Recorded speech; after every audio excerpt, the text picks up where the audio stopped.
അല്പസമയത്തെ ദൈവവചന ചിന്തയ്ക്ക് അടിസ്ഥാനമായിട്ട് ഒരു തിരുവെഴുത്ത് വായിച്ച് സഹായിക്കണമെന്ന് ഓർപ്പിക്കുന്നു. കൊരിന്ത്യർക്കെഴുതിയ 1-ാം ലേഖനം അതിൻ്റെ 10-ാം അധ്യായത്തിൻ്റെ 13-ാമത്തെ തിരുവെഴുത്ത് വായിച്ച് സഹായിക്കണമെന്ന് അപേക്ഷിക്കുന്നു. മനുഷ്യർക്ക് നടപ്പല്ലാത്ത പരീക്ഷ നിങ്ങൾക്ക് നേരിട്ടിട്ടില്ല. ദൈവം വിശ്വസ്തൻ. നിങ്ങൾക്ക് കഴിയുന്നതിന് മീതെ പരീക്ഷ നേരിടുവാൻ സമ്മതിക്കാതെ നിങ്ങൾക്ക് സഹിപ്പാൻ കഴിയേണ്ടതിന് പരീക്ഷയോട് കൂടെ അവൻ പോക്കുവഴിയും ഉണ്ടാക്കും. ഒരു വാക്കൂടെ പ്രാർത്ഥിക്കാം. പരിശുദ്ധ പിതാവേ, ഈ മധ്യാഹ്നത്തോടെടുക്കുന്ന സന്ദർഭത്തിനായിട്ട് സ്തോത്രം. കൂടപ്പെട്ടിരിക്കുന്ന എല്ലാവരെയും ആശീർവദിക്കണം. സന്നിധി ബോധം ഞങ്ങൾക്ക് നൽകണം. തിരുവചനം ധ്യാനിപ്പാൻ ഈ പകൽ വിശേഷ കൃപ നൽകണമേ. പ്രിയപുത്രനെ ഞങ്ങളിൽ കൂടി മഹത്വപ്പെടുത്തണം. യേശു ക്രിസ്തുവിൻ്റെ നിസ്തുല്യ നാമത്തിൽ തന്നെ ആമേൻ. നമ്മുടെ കരവും ശബ്ദവും ഉയർത്തി ദൈവത്തെ മഹത്വപ്പെടുത്താം. അനുഗ്രഹപ്രദമായ ഈ നല്ല പകലിനായിട്ട് ദൈവത്തെ മഹത്വപ്പെടുത്തുന്നു. ആദരണീയ കർത്തദാസൻ KS ജോൺ പാസ്റ്റർ പാർക്കുന്ന ഈ ഭവനത്തിൽ ഇന്ന് നമുക്ക് ഒന്നിച്ചു കൂടുവാൻ അവസരം ദൈവമൊരുക്കി. ഇതിന് മുമ്പ് ഒരു മീറ്റിങ്ങിൽ വന്നിട്ടുണ്ടെന്ന് എനിക്ക് തോന്നുന്നു. മിറ്റത്തായിരുന്നു യോഗം, പന്തലേട്ട്. അദ്ദേഹം ഓർപ്പിച്ചത് കൊണ്ട് ഇനി എല്ലാ കാര്യങ്ങളും ആവർത്തിക്കുന്നില്ല. ഏറെ വർഷത്തെ ആത്മീക ബന്ധം, അത് വളരെ ദൃഢമായ ബന്ധമാണ്. അദ്ദേഹം ഇന്ത്യ പെന്തക്കോസ്ത് ദൈവസഭയുടെ വിശേഷിച്ച് ചെങ്ങന്നൂർ സെൻറ്ററിലെ അനേക സഭകളിൽ ശുശ്രൂഷയിലിരുന്നു. അവിടെ എല്ലാം കടന്നു ചെന്ന് പാർത്ത് ശുശ്രൂഷിപ്പാൻ ദൈവം സാവകാശം തന്നിട്ടുണ്ട്. ആ നല്ല അനുഭവങ്ങളെല്ലാം ഓർത്ത് ദൈവത്തെ മഹത്വപ്പെടുത്തുന്നു. കർത്താവിൻ്റെ ദാസി റോസമ്മാമയ്ക്കായിട്ടും ദൈവത്തെ മഹത്വപ്പെടുത്തുന്നു. കുഞ്ഞുങ്ങളെയും ദൈവം ആശീർവദിക്കട്ടെ. ഈ പകല് ഞങ്ങൾക്ക് ഇവിടെ വരുവാൻ ദൈവം കരുണ ചെയ്തു. ഈ പ്രാർത്ഥനയെപ്പറ്റി ഓർപ്പിച്ചപ്പോഴേ എന്നോട് പറഞ്ഞു നേരത്തെ വരണം. അപ്പം ഞാൻ പറഞ്ഞു, ഏതെങ്കിലും വേണ്ടപ്പെട്ടവർ വല്ലതും കടന്നു പോയാൽ അവിടെ നിന്ന് പോയേച്ചേ വരുവുള്ളൂ. മിക്ക ദിവസങ്ങളിലും അങ്ങനെയുള്ള സാഹചര്യങ്ങളുണ്ട്. ഇന്നും അതുപോലെ തന്നെ രാവിലെ ദിനചര്യകളെല്ലാം കഴിഞ്ഞ് പ്രാർത്ഥനയൊക്കെ കഴിഞ്ഞ് രാവിലെ വീട്ടിൽ നിന്ന് ഇറങ്ങിയതാണ് ജോബിനുമായിട്ട്. എഴുമറ്റൂര് ഒരു വാത്സല്യ സഹോദരി ദൈവസന്നിധി ചേർക്കപ്പെട്ട ഭവനമൊക്കെ ആയിട്ടുള്ള ആത്മീക ബന്ധമുണ്ട്. അവിടെ പോയി ഡെഡ് ബോഡി കണ്ട് 2 വാക്ക് പറഞ്ഞു. അതിനുശേഷമായിട്ട് തുരുത്തിക്കാട്ട് ഒരു വാത്സല്യ മാതാവ് അമ്മണിമാമ കടന്നുപോയി. കുഞ്ഞുങ്ങളൊക്കെ ആയിട്ടുള്ള ആത്മീക ബന്ധമുണ്ട്. അപ്പം വൈകിപ്പോയത് കൊണ്ട് വഴിക്ക് വെച്ച് ഡെഡ് ബോഡി കാണാമെന്ന് ഓർത്ത് ഞാൻ വണ്ടി തടഞ്ഞു നിർത്താൻ നിന്നതാണ്. അപ്പം സാൻ പാസ്റ്റർ പറഞ്ഞു, ഒക്കത്തില്ല, ഹോളിൽ വന്ന് 2 വാക്ക് പറഞ്ഞേച്ചേ വിടുവോളെന്ന് പറഞ്ഞു. പിന്നെ തുരുത്തിക്കാട് ഹാളിൽ പോയി. ഡെഡ് ബോഡി വരാൻ അല്പം വൈകി, അതുകൊണ്ട് അല്ലെങ്കിൽ ഒരു 3/4 മണിക്കൂറുടെ മുമ്പ് ഇനി വരേണ്ടതാണ്. അത് കഴിഞ്ഞ് ചെങ്ങന്നൂർ പെനിയലിലെ കൂടുന്നൊരു വാത്സല്യ അമ്മ, ആ അമ്മയുടെ മരുമകന് ആദിക്കാട്ടയത്ത് കോശിച്ചായൻ്റെ അനുജനാണ് ദേവിച്ചായന്. അപ്പോൾ അങ്ങനെയുള്ള ബന്ധമുണ്ട്. അപ്പോൾ അവിടെയും പോയി 2 വാക്ക് പറഞ്ഞേച്ച് ഓടി വരുമായിരുന്നു. ഷിബു പാസ്റ്ററും പ്രിയ ബിജു ബ്രദറും കൂടെ മുളക്കടയിൽ നിന്നു. ഇതിന് ശേഷമായിട്ട് ഞങ്ങൾക്ക് തൃശ്ശൂർ പോകേണ്ടതുണ്ട്. അപ്പോൾ അല്പം തിരക്കുണ്ട്. എന്നിരുന്നാലും ഈ ദൈവദാസനുമായുള്ള ആത്മീക ബന്ധം വിളിച്ചപ്പോൾ എന്നോട് ചോദിച്ചു, അദ്ദേഹത്തോട് ആരോ ചോദിച്ചു ചെറിയ ചെറിയ യോഗത്തിന് വരുമോയെന്ന്. ഞാൻ പറഞ്ഞു എനിക്കതാ ഇഷ്ടം. വലിയ യോഗത്തെക്കായാലും വലിയ യോഗമെന്ന് ഉദ്ദേശിക്കുന്ന ആൾ കൂടുന്നത് തെറ്റാന്നൊന്നുമല്ല. ആൾ കൂടിയാലും ആൾ കുറഞ്ഞാലും യോഗം വലുതാണ്. കാരണം വലിയവനായ ദൈവമാണ് നമ്മുടെ നാട്ടിൽ. അപ്പോൾ എനിക്ക് ഒത്തിരി ആൾ വേണമെന്നതില്ല. ശ്രദ്ധിക്കുന്ന 2 എണ്ണം മതി. മെനക്കേട് കേസാണെന്ന് എനിക്ക് ബുദ്ധിമുട്ടാണ്.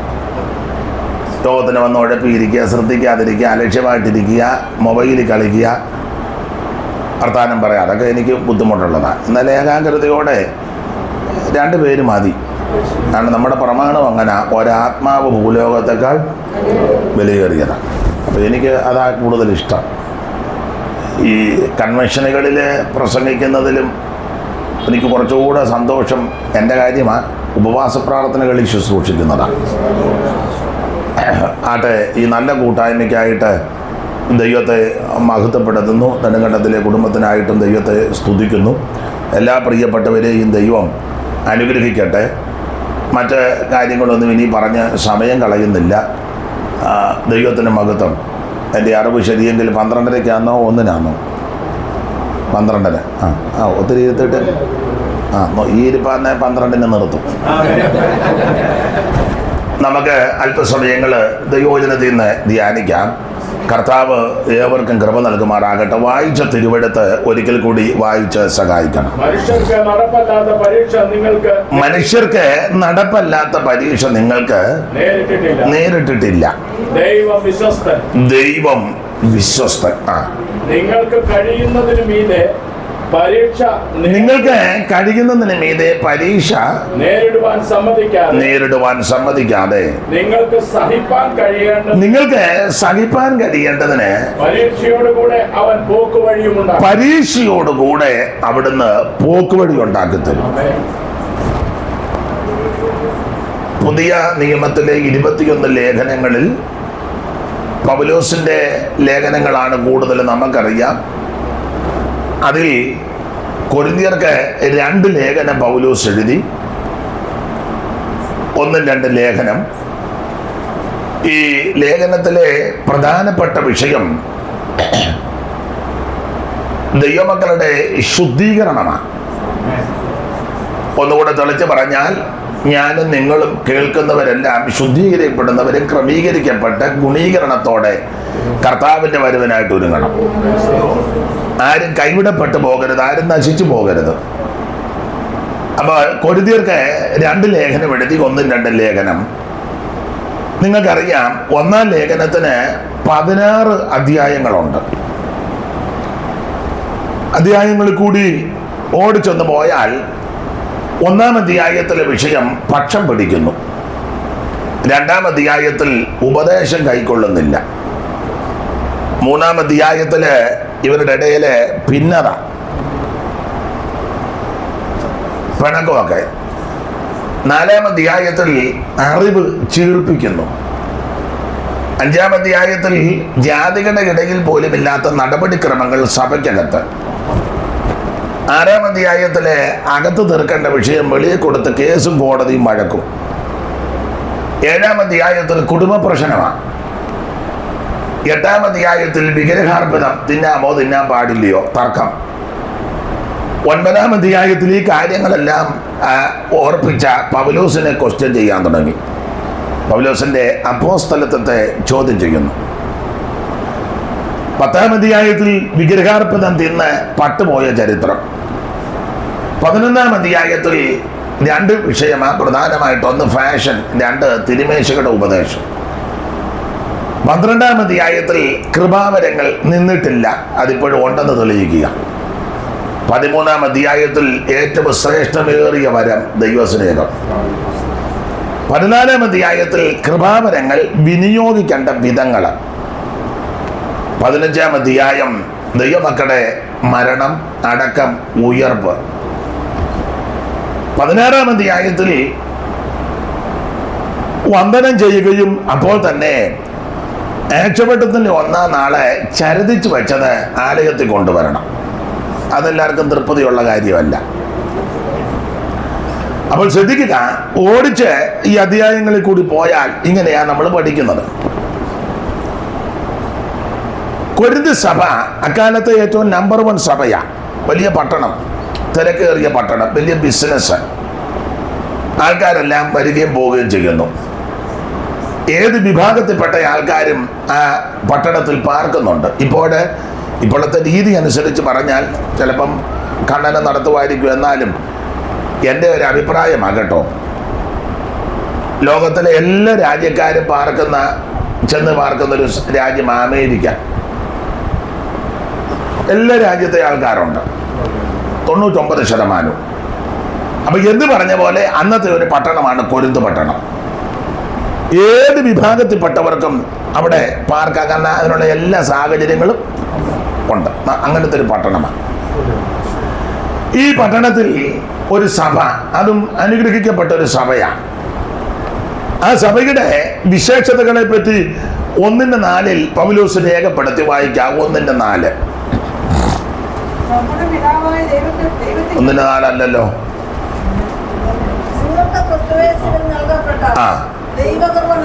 നിങ്ങൾക്ക് ക്രിസ്തുയേശുവിൽ നൽകപ്പെട്ട ദൈവകൃപ നിമിത്തം ഞാൻ എൻ്റെ ദൈവത്തിന് നിങ്ങളെ കുറിച്ച് എപ്പോഴും സ്തോത്രം ചെയ്യുന്നു. ഈ സ്തോത്രം ചെയ്യണം കേട്ടോ. ഈ പറയുമ്പോൾ പിണങ്ങരുത്. TPM-കാരൊടിച്ച് ബാക്കി പെന്തിക്കോസുകാർക്ക് വെളിവില്ല. വെളിവുണ്ടെന്നൊക്കെ പറഞ്ഞാൽ നമ്മുടെ ഇരിപ്പ്. ബോധവുമില്ല, വെളിവുമില്ല.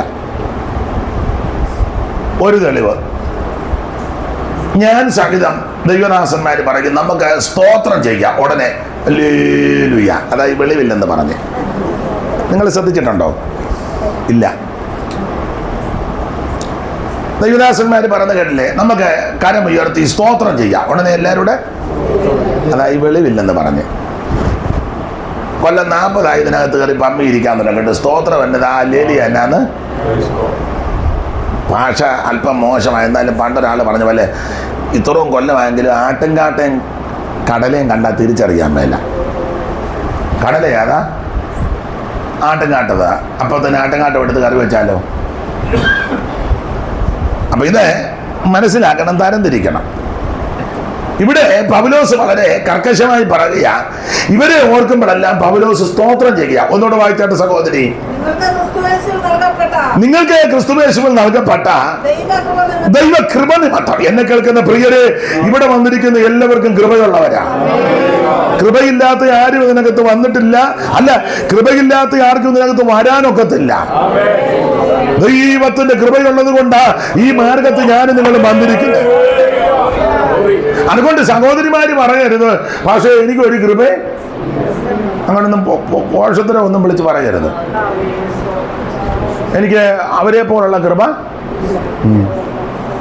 അവരെ പ്രസംഗിക്കുന്നു, ദൂത് പറയുന്നു, എല്ലാ ദിവസവും ശുശ്രൂഷയ്ക്കായിട്ട് പോകുന്നു. കുഞ്ഞന്നാമ്മയുടെ ഡയറി മുഴുവൻ ഫുള്ളാ. എനിക്ക് ഡയറി പോലും പിണങ്ങാതിരിക്കാൻ പറയാം. ഡയറി ഫുള്ളായ കുഞ്ഞന്നാമ്മയ്ക്ക് വീട്ടുജോലി ചെയ്യാൻ അറിയത്തില്ല. ഇല്ല, ഡയറി ആയിട്ട് രാവിലെ വീട്ടിൽ നിന്ന് അങ്ങ് തങ്കച്ചനായ ജോലിയെല്ലാം ചെയ്യുന്നത്. അങ്ങനെ ശുശ്രൂഷയുള്ള ചില സഹോദരിമാരുണ്ട്. എല്ലാവരും അല്ലെങ്കിൽ ചിലര് ഉണ്ട്. ഒരു പണിയും ചെയ്യുകയല്ല. എന്നാൽ ഞാൻ മാന്യ സഹോദരിമാരോട് പറയാം, പ്രസംഗിക്കാൻ നിങ്ങൾക്ക് വലിയ കഴിവില്ലെങ്കിലും, പ്രാർത്ഥിക്കാൻ പ്രാസവപ്പിച്ച് പ്രാർത്ഥിക്കാൻ ഒക്കുന്നില്ലെങ്കിലും, നിങ്ങൾ വലിയ ശുശ്രൂഷയൊന്നും ചെയ്യുന്നില്ലെന്ന് മറ്റുള്ളവർ വിധിച്ചാലും, ഞാനൊരു കാര്യം സഹോദരിമാരുടെ പറയാം. വേദപുസ്തകത്തിന് വെളിച്ചത്തില്ല, അടുക്കളയിൽ നന്നായിട്ട് ഭക്ഷണം ഉണ്ടാക്കുന്ന വലിയ ശുശ്രൂഷയാണ്. പക്ഷെ ആ ശുശ്രൂഷ ആർക്കും ഇപ്പം വേണ്ട. അങ്ങനത്തെ ശുശ്രൂഷയൊന്നും അലോഗ്യം ഉണ്ടാക്കാൻ വന്നതല്ല. അടുക്കളയിൽ നന്നായിട്ട് ഭക്ഷണം പാകപ്പെടുത്തുന്നത് ഒരു വലിയ ശുശ്രൂഷയാണ്. അതാ ഞാൻ പറഞ്ഞു, ഇവിടെ ഇരിക്കുന്ന എല്ലാവർക്കും ദൈവം ഓരോ ശുശ്രൂഷ തന്നിട്ടുണ്ട്. കൃപ. ഭർത്താവിനും മക്കൾക്കും വീട്ടിൽ പ്രായമുള്ള മാതാപിതാക്കൾ ഉണ്ടെങ്കിൽ അവർക്കും അതിഥികളായിട്ട് വരുന്നവർക്കും നമ്മുടെ സാഹചര്യം അനുസരിച്ച് അടുക്കളയിൽ കാര്യങ്ങളെല്ലാം പെരുമാറി അത് അവർക്ക് കൊണ്ട് കൊടുത്ത് അവരത് ഭക്ഷിച്ച് തൃപ്തിപ്പെടുന്നതും അങ്ങനെ അടുക്കളയിൽ പെരുമാറുന്നത് ഒരു വലിയ ശുശ്രൂഷയാണ്. നോട്ടം ഒരുപ്പം കണ്ടിട്ട് പക്ഷേ ആ ശുശ്രൂഷ ഒന്നും എനിക്ക് എങ്ങനെയാലും ഞാൻ ഈ അടുക്കളയിൽ നിന്ന് മോചിതയാകാൻ. ചിലര് അടുക്കള കയറി പ്രാഗി അലച്ചു ഓരോന്നുണ്ടാക്കുന്നത്. അത് ഗുണവും ആകുകയല്ല, വയറ്റിലും പിടിക്കുകയല്ല. പ്രാഗിയല്ലേ ഭക്ഷണം ഉണ്ടാക്കുന്ന ചിലര്. ഈ മുടിഞ്ഞ വീട്ടിൽ വന്നേ പിന്നെ എനിക്ക് അടുക്കളയിൽ നിന്ന് ഇറങ്ങാൻ ഉണ്ടോ? നീ ഇരിക്കുന്ന വീട്ടിൽ ഇടുത്തി വീഴും. അല്ല, മാർത്തയെ പറ്റി പറയുന്നത് ശുശ്രൂഷയാൽ വളരെ അത് ശുശ്രൂഷയാണ്. മാർത്ത അവിടെ ശുശ്രൂഷകൻ ഉദ്ദേശിച്ചത് പ്രസംഗമൊന്നുമല്ല, ദൂത് പറഞ്ഞതുമല്ല. സ്തോത്രം. തകർത്ത് ഇടിമുഴക്കം പോലെ മറുഭാഷ പറഞ്ഞ് ചാടിയതല്ല, അത് തെറ്റാന്നല്ല. അടുക്കളയിൽ പെരുമാറുന്ന ഒരു ശുശ്രൂഷയാണ്. സ്തോത്രം. ആട്ടെ, നിങ്ങൾക്കും വലിയ താല്പര്യമില്ലെന്ന് തോന്നുന്നു, പിന്നെ പറഞ്ഞിട്ടും വലിയ കാര്യമില്ല. അപ്പൊ ഇവിടെ ഇരിക്കുന്ന എല്ലാവർക്കും ദൈവം ശുശ്രൂഷ ഏൽപ്പിച്ചിട്ടുണ്ട്. കൃപയില്ലാത്ത ആരും ഇതിനകത്ത് വന്നിട്ടില്ല, വരാനൊക്കത്തില്ല. രക്ഷിക്കപ്പെട്ടത് തന്നെ വലിയ മഹാകൃപയല്ലേ. അപ്പൊ നിങ്ങൾക്ക് ലഭിച്ച ദൈവകൃപ നിമിത്തം, അങ്ങനെ പൗലോസ് 4-ാം വാക്യം ഒന്നുകൂടെ വായിച്ചേ. നിങ്ങൾക്ക് ക്രിസ്തുയേശുവിൽ നൽകപ്പെട്ട ദൈവകൃപ നിമിത്തം ഞാൻ എന്റെ ദൈവത്തിന് നിങ്ങളെ കുറിച്ച് എപ്പോഴും അയ്യോ, മറ്റുള്ളവരെ ശുശ്രൂഷിക്കുന്നത് ഒരു കൃപയാണ്. അതെ, ഞാനെപ്പോഴും പറയും, പ്രായമുള്ള ഒരു അപ്പച്ചൻ യോഗത്തിന് വരുന്ന ഒരു അമ്മച്ചി വരുന്നു, അവരെ കൈക്ക് പിടിച്ചുകൊണ്ടിരുത്തി അവർക്ക് ചൂടുവെള്ളം വേണേ വെള്ളം കൊടുത്ത്, അതൊക്കെ ഒരു വലിയ ശുശ്രൂഷയാണ്. പക്ഷെ ആർക്കും അത് വേണ്ട. ആർക്കും അത് നമ്മൾ ഈ ശുശ്രൂഷ ഉണ്ടെന്ന് പറയുന്ന പല പുള്ളിക്കാർക്ക് ഈ ശുശ്രൂഷയൊന്നും വേണ്ടതാണ്. പ്രായമുള്ളവരെ ബഹുമാനിക്കുന്നതും ആദരിക്കുന്നതും അവർക്ക് വേണ്ട സഹായങ്ങൾ നമ്മളാലാവും ഇത് ചെയ്യുന്നത് ഒരു വലിയ ശുശ്രൂഷയാണ്. ദൈവത്തിന് മഹത്വം. മറ്റുള്ളവരെ കരുതുന്നത് അതൊരു വലിയ ശുശ്രൂഷയാണ്. ഇന്ന് ശുശ്രൂഷയൊക്കെ ചെയ്യുന്ന പല ആൾക്കാർക്കും ഇങ്ങനെയുള്ള ശുശ്രൂഷ തൊട്ട് ഇല്ല, താനും ഇല്ല. നിങ്ങൾ എല്ലാവരുടെയും കാര്യമല്ല. വലിയ വലിയ ശുശ്രൂഷ ചെയ്യുന്ന വലിയ വലിയ പ്രഗത്ഭന്മാരും പ്രശസ്തന്മാര്, ഞാൻ എന്നെയും കൂടെ പ്രതിയാക്കിയാ പറയുന്നത്. നിങ്ങൾ ശ്രദ്ധിച്ചേ, അവർക്ക് മറ്റൊരാൾക്ക് കൈ കൊടുക്കാൻ പോലും വലിയ ബുദ്ധിമുട്ടാണ്. അപ്പൊ അവരിൽ ഏൽപ്പിക്കുന്ന ശുശ്രൂഷ എന്തുവാണ് നിങ്ങളങ്ങ് ചിന്തിച്ചാൽ മതി. കൈ ഇന്നാളെ പ്രഗത്ഭനായ ഒരാള്, പേരൊന്നും ഞാൻ പറയുന്നില്ല, കൈ തന്നത് ഈ 3 പേരല്ല. അതും വലിയ ഇങ്ങോട്ട് ഞാൻ കാണിച്ചു തരാം. ഇങ്ങനെ ഇവനൊക്കെ ഇരിക്കുന്നിടത്ത് ഇനിയും വെള്ളപ്പൊക്കം വന്നില്ലെങ്കിലേ ഉള്ളൂ. നിങ്ങൾ ഇഷ്ടമുണ്ടായി ചോദിച്ചാൽ മതി. നിങ്ങൾ മിണ്ടുവൊന്നും വേണ്ടെങ്കിൽ നമുക്ക് 1 മണി വരെ ഇങ്ങനെ പോകാതാ നല്ലത്. ചിലര് കൈ കൊടുക്കും, അവർക്ക് തത്തുല്യമായ ആൾക്കാർക്ക് കൈ കൊടുക്കും. അതല്ലെങ്കിൽ അവർക്ക് സ്തോത്രം. ചിലരോട് മിണ്ടത്തില്ലല്ലോ. കാശും പുത്തനും പണവും ഇച്ചിരി പിടിപ്പും ഒക്കെ ഉണ്ടെങ്കിൽ അവരോട് നന്നായിട്ട് സംസാരിക്കും, നന്നായിട്ട് പെരുമാറും. അപ്പൊ ഇതെന്നാ ശുശ്രൂഷയാണ് അവനവനങ്ങ് ചിന്തിച്ചോണ്ടാ മതി. അതിന് പ്രാർത്ഥിച്ചു നോക്കുവൊന്നും വേണ്ട. മറ്റുള്ളവരെ കരുതുവാൻ, ആദരിക്കുവാൻ, അവരെ ബഹുമാനിക്കുവാൻ അതൊരു വലിയ ശുശ്രൂഷയാണ്. സ്റ്റേജിൽ നിന്ന് തകർത്ത് വാരുന്ന പല ആൾക്കാരും അങ്ങനെയുള്ള കാര്യങ്ങൾ ചെയ്യാറില്ല. മിണ്ടുകയല്ലോ. അവരാ സമയത്ത്, ഞാൻ എന്നെയും കൂടെ പ്രതിയാക്കിയാ പറഞ്ഞത്, സമയത്ത് അങ്ങോട്ട് വരിക, സ്റ്റേജിൽ നിന്ന് പ്രസംഗിക്കുക, എല്ലാവരും ആത്മാവിലാകുമ്പോൾ അവർ വീട്ടിൽ പോവുക. നമ്മൾ കണ്ണു തുറക്കുമ്പോൾ പുള്ളിയെ ജോഡി എടുക്കപ്പെട്ടോ, മിണ്ടത്തില്ല. അതെ, ഞാൻ ഭാഗമൊന്നും വിവരിക്കുന്നില്ല. എന്നാൽ എന്നെ കേൾക്കുന്ന നിങ്ങളോടൊരു കാര്യം പറയാം. ഇവിടെ ഇരിക്കുന്ന എല്ലാവരെയും ദൈവം ഓരോ ശുശ്രൂഷ ചെയ്യിപ്പിച്ചിട്ടുണ്ട്. അതെന്തുവാണെന്ന് മനസ്സിലാക്കി അതിൽ വിശ്വസ്തരാണെങ്കിൽ അടുത്തതിൽ ദൈവം നിന്നെ ഉപയോഗിക്കും. അതെ, നിങ്ങൾക്ക് ക്രിസ്തുയേശുവിൽ നൽകപ്പെട്ട ദൈവകൃപ നിമിത്തം ഞാൻ എൻ്റെ ദൈവത്തിന് നിങ്ങളെ കുറിച്ച് എപ്പോഴും സ്തോത്രം ചെയ്യുന്നു. അടുത്തത്, ക്രിസ്തുവിന്റെ സാക്ഷ്യം നിങ്ങളിൽ. അപ്പൊ ഇവര് നന്നായിട്ട് സാക്ഷിയൊക്കെ പറയാനവരാ, സാക്ഷ്യമുള്ളവരാ. സാക്ഷി പറയാൻ പറഞ്ഞാൽ നന്നായിട്ട് പറയുകയും ചെയ്യും. നമ്മുടെ ഇടയിലും അങ്ങനെ ഉണ്ട്. ഇപ്പൊ അങ്ങനെ മിക്ക സഭകളിലും അത്രയും ഇല്ല. ഈ ചില വിശ്വാസികളെ നിങ്ങൾ ശ്രദ്ധിച്ച്, അതിഥികളായിട്ട് ആരെങ്കിലും വരുമ്പോൾ അവർക്ക് അന്നൊരു പ്രത്യേക സാക്ഷ്യമുണ്ട്. അതുവരെ അവർ മിണ്ടുകയല്ല, കൈ പഠിക്കാനോ പാടുകയില്ല, പ്രാർത്ഥന. ആരെങ്കിലും ഗസ്റ്റായിട്ടൊക്കെ വരുമ്പോൾ അന്നേരം അവരൊന്ന് ചാടി എഴുന്നേറ്റ് സ്തോത്രം. അങ്ങനെയുള്ള ആൾക്കാരുണ്ട്. ഇവരങ്ങനല്ല, സാക്ഷി പറയാനവരാ. 5 മിനിറ്റ് കൊടുത്താൽ 50 മിനിറ്റ് എടുക്കും, നന്നായിട്ട് പറയും. ചിലരുടെ സാക്ഷ്യമൊക്കെ കേൾക്കുമ്പോൾ നമ്മൾ അന്തം വിട്ടുപോവുക. ചുമ്മാ ഈ എന്തുവാ അതിന് വേറെ പുസ്തകത്തിലെ ഭാഷ പറയാ, വമ്പ് പറയും. വമ്പ് അങ്ങനെ പറയുന്ന ആൾക്കാരുണ്ട്. ഒരു ചെറിയ പനിയായിരിക്കും, പക്ഷെ ഇവർ പറഞ്ഞു വരുമ്പോൾ അത് ചില പറഞ്ഞിട്ടില്ല, കഴിഞ്ഞ ആഴ്ച ഞാൻ ചത്തു പോകുമെന്ന ചുമ്മാതാ. ഒരു മൂക്കടപ്പ് ഉണ്ടായി, അല്ലെ ഒരു ബിംബിഷ്ടം ഉണ്ടായി, അത് സ്വാഭാവികമൊക്കെയാണ്. ഉണ്ണി അന്ന് നിന്ന് പറഞ്ഞു കഴിഞ്ഞ ആഴ്ച ഞാൻ ഈ വമ്പ് പറയാനെന്നാ പറയാൻ. ഒരു 100 പേരുള്ള യോഗത്തിന് പ്രസംഗിച്ചു നമ്മൾ എങ്ങനെ ഉണ്ട്, ഭയങ്കര ജനമായിരുന്നു. വമ്പ് പറയുക, വമ്പ് പറയുന്ന നാവേ സൂക്ഷിച്ചോണം. അപ്പോൾ ഇവര് സാക്ഷ്യമൊക്കെ നന്നായിട്ട് പറയും. ക്രിസ്തുവിന്റെ സാക്ഷ്യം നിങ്ങളിൽ ഉറപ്പായിരിക്കുന്നത് പോലെ അടുത്തത്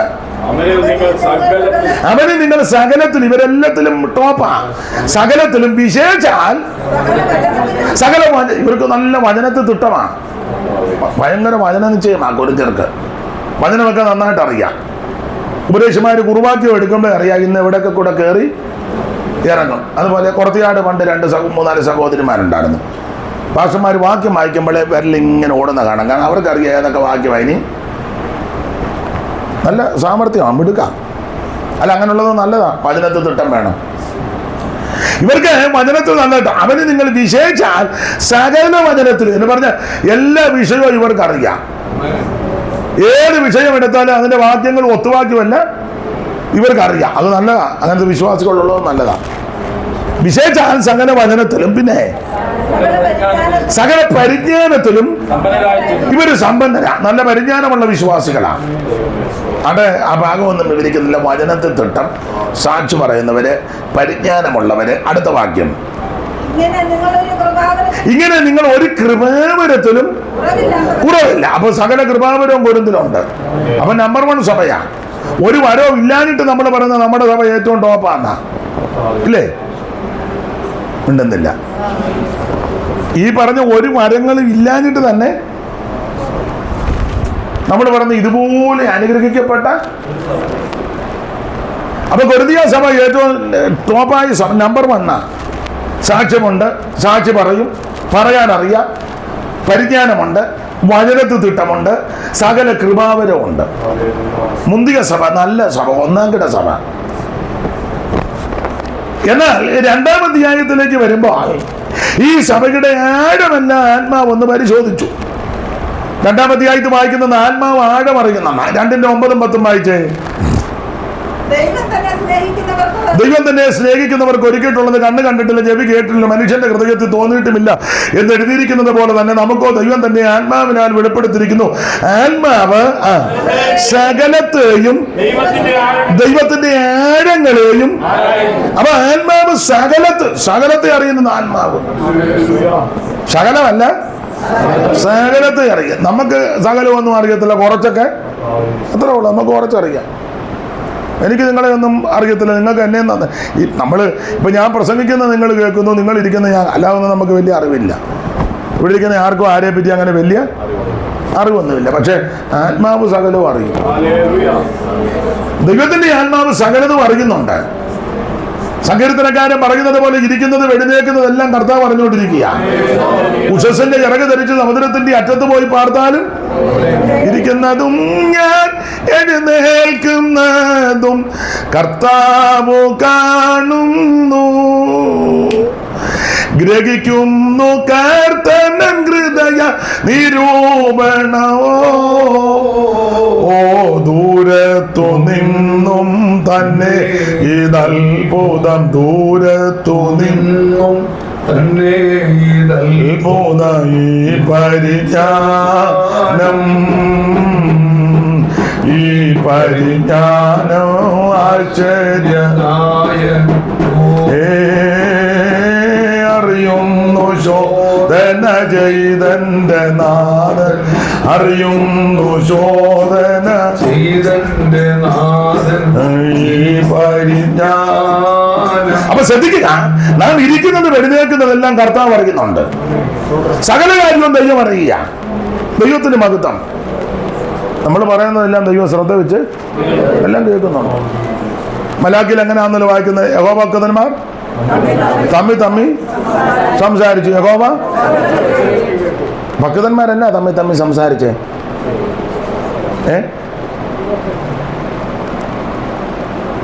യഹോവ ഭക്തന്മാർ തമ്മിൽ സംസാരിച്ചു. എന്തുവാ സംസാരിച്ചേ? 3:16 വായിരും. 3:16. യഹോവ ഭക്തന്മാർ അന്ന് തമ്മിൽ സംസാരിച്ചു. ആ ശ്രദ്ധ വെച്ച് കേട്ടു. എന്തുവാ അമ്മാമേ തമ്മിൽ സംസാരിച്ചേ? അല്ല, ഭക്തന്മാർ എന്തുവാ സംസാരിച്ചേ? എന്തുവാന്ന് 13 മുതൽ വായിച്ചോ. 13 മുതൽ. നിങ്ങളുടെ വാക്കുകൾ എന്റെ നേരെ അതികഠിനമായിരിക്കുന്നു എന്ന് യഹോവ അരുളി ചെയ്യുന്നു. ഉണ്ടോ? അപ്പൊ ഇവർ ചോദിച്ചു ഏതിനാൽ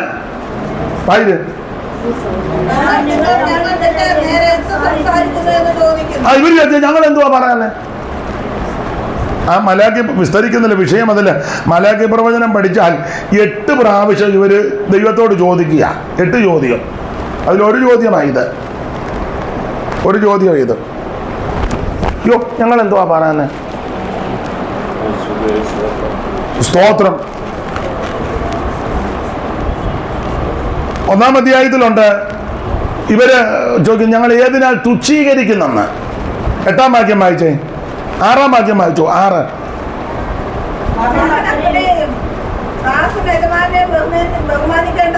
ആ 1:6 അല്ലേ? 8-ാം വാക്യം വായിച്ചേ. 8. ആ ആ ആ. അപ്പോൾ 6-ാം വാക്യത്തിൽ നിന്ന് താഴോട്ട് പഠിക്കുമ്പോൾ ഇവര് തുച്ഛീകരിക്കുന്നെന്നാ ദൈവം പറഞ്ഞേ. ഏതിനാൽ ഞങ്ങൾ നിന്റെ നാമത്തെ തുച്ഛീകരിക്കുന്നു. അപ്പൊ ദൈവം പറഞ്ഞു നിങ്ങൾ എന്റെ നാമത്തെ തുച്ഛീകരിക്കുന്നു.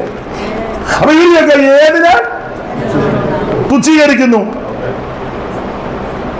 അപ്പൊ ആ കാര്യമായി 8-ാം വാക്യത്തിൽ വായിക്കും ദൈവത്തിന്റെ ഈ നാമത്തെ തുച്ഛീകരിക്കുക. 8. നിങ്ങൾ കണ്ണുപൊട്ടിയതിനെ യാഗം കഴിപ്പാൻ കൊണ്ടുവന്നാൽ നിങ്ങളെ കണ്ണുപൊട്ടിയതിനെ യാഗം കഴിപ്പാൻ കൊണ്ടുവന്നാൽ അത് ദോഷമല്ലേ? അത് ദോഷം. നിങ്ങൾ ഗുണന്തും ദീനവുമായുള്ളതിനെ അർപ്പിച്ചാൽ അതും ദോഷമല്ല. അതിനെ നിന്റെ ദേശാധിപതിക്ക് കാഴ്ചവെക്കുക. അവൻ പ്രസാദിക്കുമോ? നിന്നോട് കൃപ തോന്നുമോ എന്ന് സൈന്യങ്ങളുടെ യഹോവ അരുളി ചെയ്യുന്നു. അവൻ തുച്ഛീകരിക്കുക. ദൈവനാമത്തെ ഇവര് തുച്ഛീകരിക്കുക, അപമാനിക്കുന്നെന്ന്. കണ്ണു പൊട്ടിച്ചത്, മുടന്നുള്ളത്, ദീനമുള്ളത്, ചൊരങ്ങ് പിടിച്ചതിനെ എല്ലാം കൊണ്ട് എടാ ഒരു സ്തോത്രം പറഞ്ഞാൽ നേരിനും ചൊവ്വനും സ്തോത്രം പറയണം. സ്തോത്രം വൃത്തിയായിട്ട് പറയണ്ടേ? ഹല്ലേലൂയാന്ന് പറഞ്ഞാൽ ചൊവ്വനെ പറയണ്ടേ? കൈയടിച്ചാൽ വൃത്തിയായിട്ട് കൈയടിക്കണ്ടേ? 2 ശീലി പാട്ട് പാടിയാൽ അത് ക്ലിയറായിട്ട് പാടണ്ടേ? എല്ലാം നന്നായിട്ട് ചെയ്യണം. സ്തോത്രം. ഈ ദൈവത്തിന്റെ നാമത്തിന് വേണ്ടി ചെയ്യുമ്പം നന്നായിട്ട് ചെയ്യണം. നിങ്ങൾ ശ്രദ്ധിച്ച് 3 ഏക്കറുള്ള അച്ചായനും സഭയ്ക്ക് കൊടുക്കുന്നത് 10 സെന്റാ. എന്നാൽ ഈ മുടിഞ്ഞവൻ ഒരു 25 സെന്റെങ്കിലും കൊടുക്കണ്ടേ? സമാധാനം പറയല്ലേ? എന്നാ അച്ചാൻ പറ. 2-3 ഏക്കർ വസ്തു ഉണ്ടെന്ന് ദൈവത്തിന് കൊടുക്കുന്നത് 10 സെന്റ്. അത് മൊത്തം എഴുതിയും കൊടുത്തിട്ടില്ല.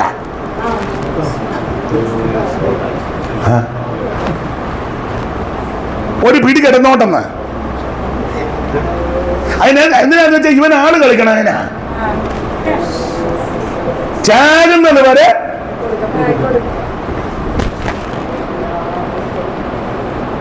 ഇത് ദേശാധിപതിക്ക് അർപ്പിച്ച് അവൻ സ്വീകരിക്കുവോ?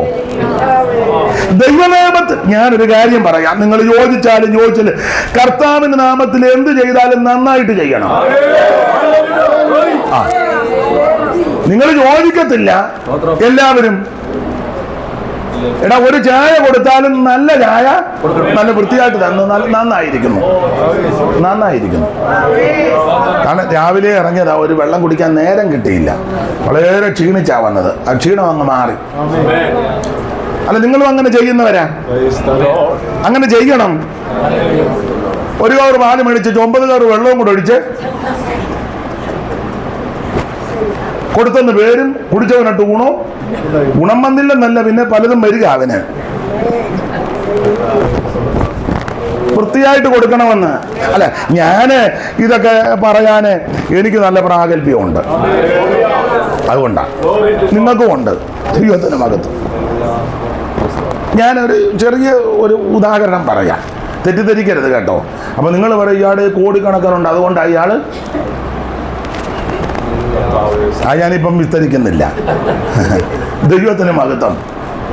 ഈയിടെ ഞങ്ങളുടെ വീട്ടിൽ കുറച്ച് നാൾ മുമ്പ് ഒരു തള്ള വന്ന് വർത്താനം എല്ലാം പറഞ്ഞപ്പം ജോഷുവയുടെ കാര്യം ചോദിച്ചു, പഠിക്കുമോന്ന്. ഞാൻ പറഞ്ഞ അത്ര പോരാ, ബുദ്ധിയൊക്കെ ഉണ്ട്, എന്നാലും അത്ര ഉടനെ അവർ പറയാം, ഇനി എന്തിനാ പഠിക്കുന്നത്, തന്തയുടെ കോടിക്കണക്കിനുണ്ടല്ലോ എന്ന്.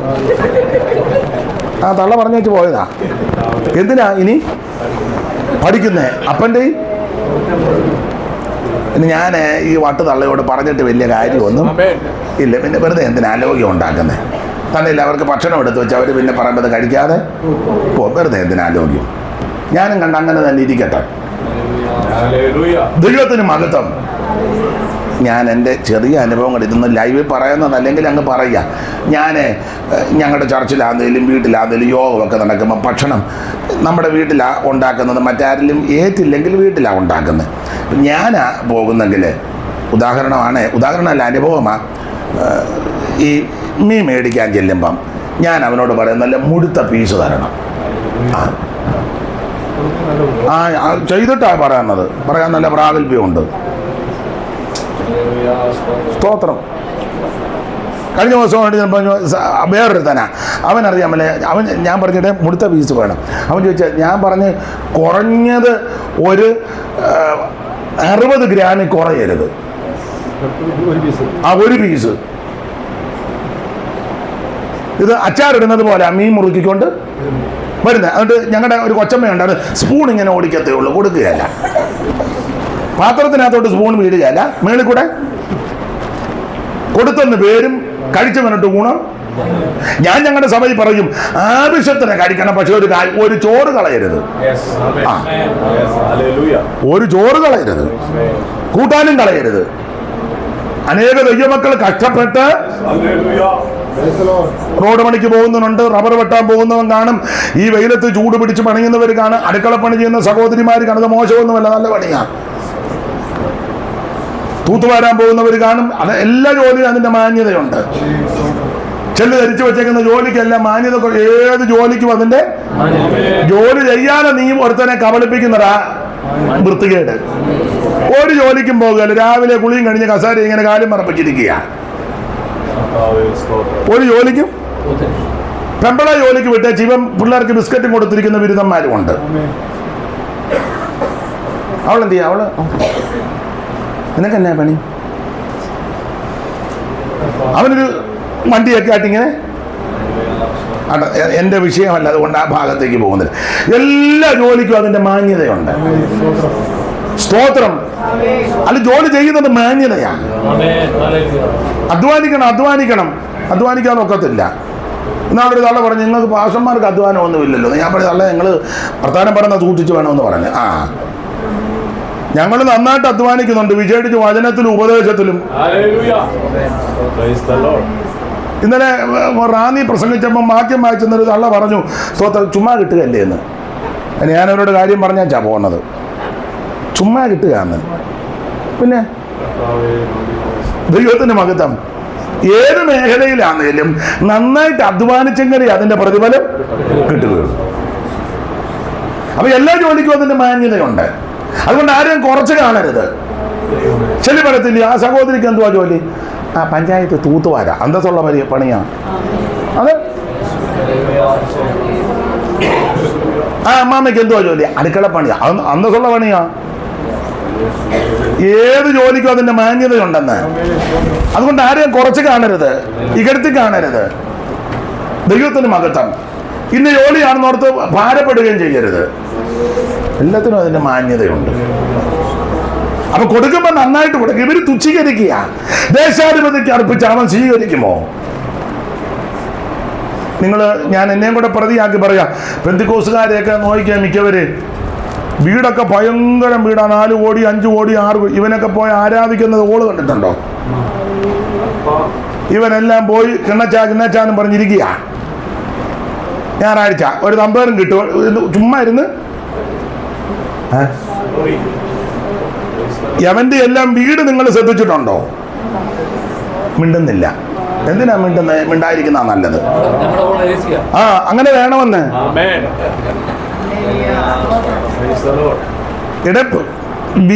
വീടിനേക്കാളും മെച്ചമായിരിക്കണം ആലയം. യെരുശലേമിന്റെ മതിൽ പണി തടസ്സപ്പെടുത്തി ആലയത്തിന്റെ പണിക്കും തടസ്സം വന്നു. സെരുബ്ബാബേൽ വന്ന് ആലയം പണിയുക, നെഹെമ്യാവ് പിന്നത്തേരി വന്ന മതിൽ പണിയുന്നത്. ഇതിനിടയ്ക്ക് എസ്രായുടെ നേതൃത്വത്തിൽ ആൾക്കാർ വന്ന് എസ്ര നവീകരണത്തിന് മുന്നിൽ നിന്നു. ആത്മിക ശുശ്രൂഷ. അതാ ഇസ്രയെ പറ്റി പുസ്തകം വിടർത്തിയെന്നും പുസ്തകം വായിച്ചെന്നും വായിച്ചപ്പോൾ എല്ലാവരും എഴുന്നേറ്റ് നിന്നെന്നും ഒക്കെ നമ്മുടെ പുസ്തകത്തിൽ വായിക്കുന്നേ. അപ്പൊ സെരുബ്ബാബേലിന്റെ രണ്ടുപേരുടെ നേതൃത്വത്തിലായി ഇവര് പ്രവാസം കഴിഞ്ഞ് മടങ്ങി വരുന്നത്. ഒന്ന് സെരുബ്ബാബേലിന്റെ നേതൃത്വത്തിലും ഒന്ന് എസ്രായുടെ നേതൃത്വത്തിലും.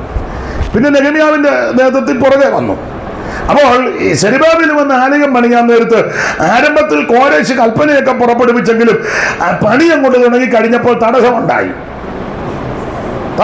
ഏതാണ്ട് 15 കൊല്ലത്തോളം പണി മുടക്കി. 15 കൊല്ലത്തോളം പണി നിർത്തി. അതിന് വേറെ കാര്യമുണ്ട്. കത്തുമൊക്കെ എഴുതി, തന്ത്രമൊക്കെ അന്നും ഉണ്ടായിരുന്നു. കത്തെഴുതുന്ന നമ്മുടെ ആൾക്കാരല്ലേ.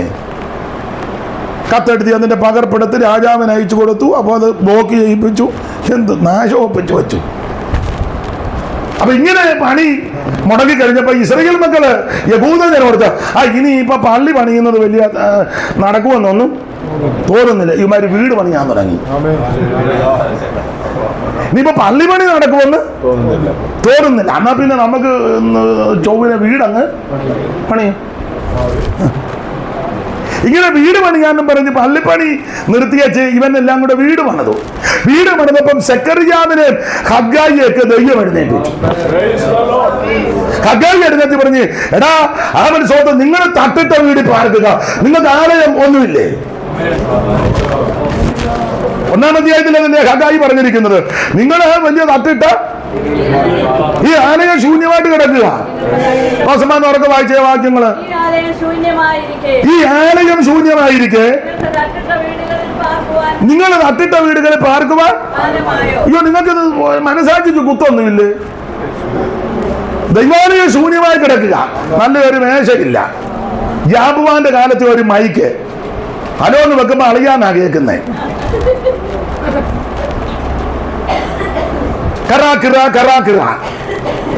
തമ്പേറിയാക്കോച്ചന്റെ കാലത്ത് മേടിച്ചൊരു തമ്പേർ ഒരു വശം പൊട്ടി. പിന്നെ നിങ്ങളുടെ ബന്ധമല്ലേ തമ്പേർ കാച്ചു? കുറ്റമല്ലി പറഞ്ഞത്. പഴയ ഒരു തമ്പേറ് ബാത്റൂമിന് കൊളുത്തുമില്ല.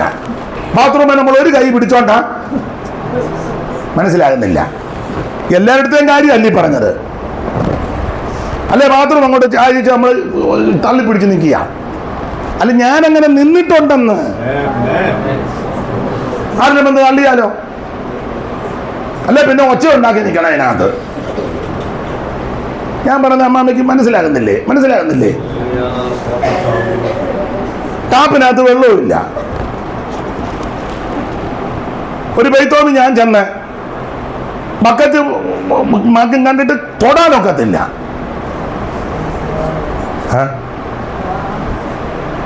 ആ ക്ലോസറ്റിന്റെ അവിടെ എല്ലാം മഞ്ഞ പിടിച്ച് കട്ട കണക്കിനിരിക്കുക.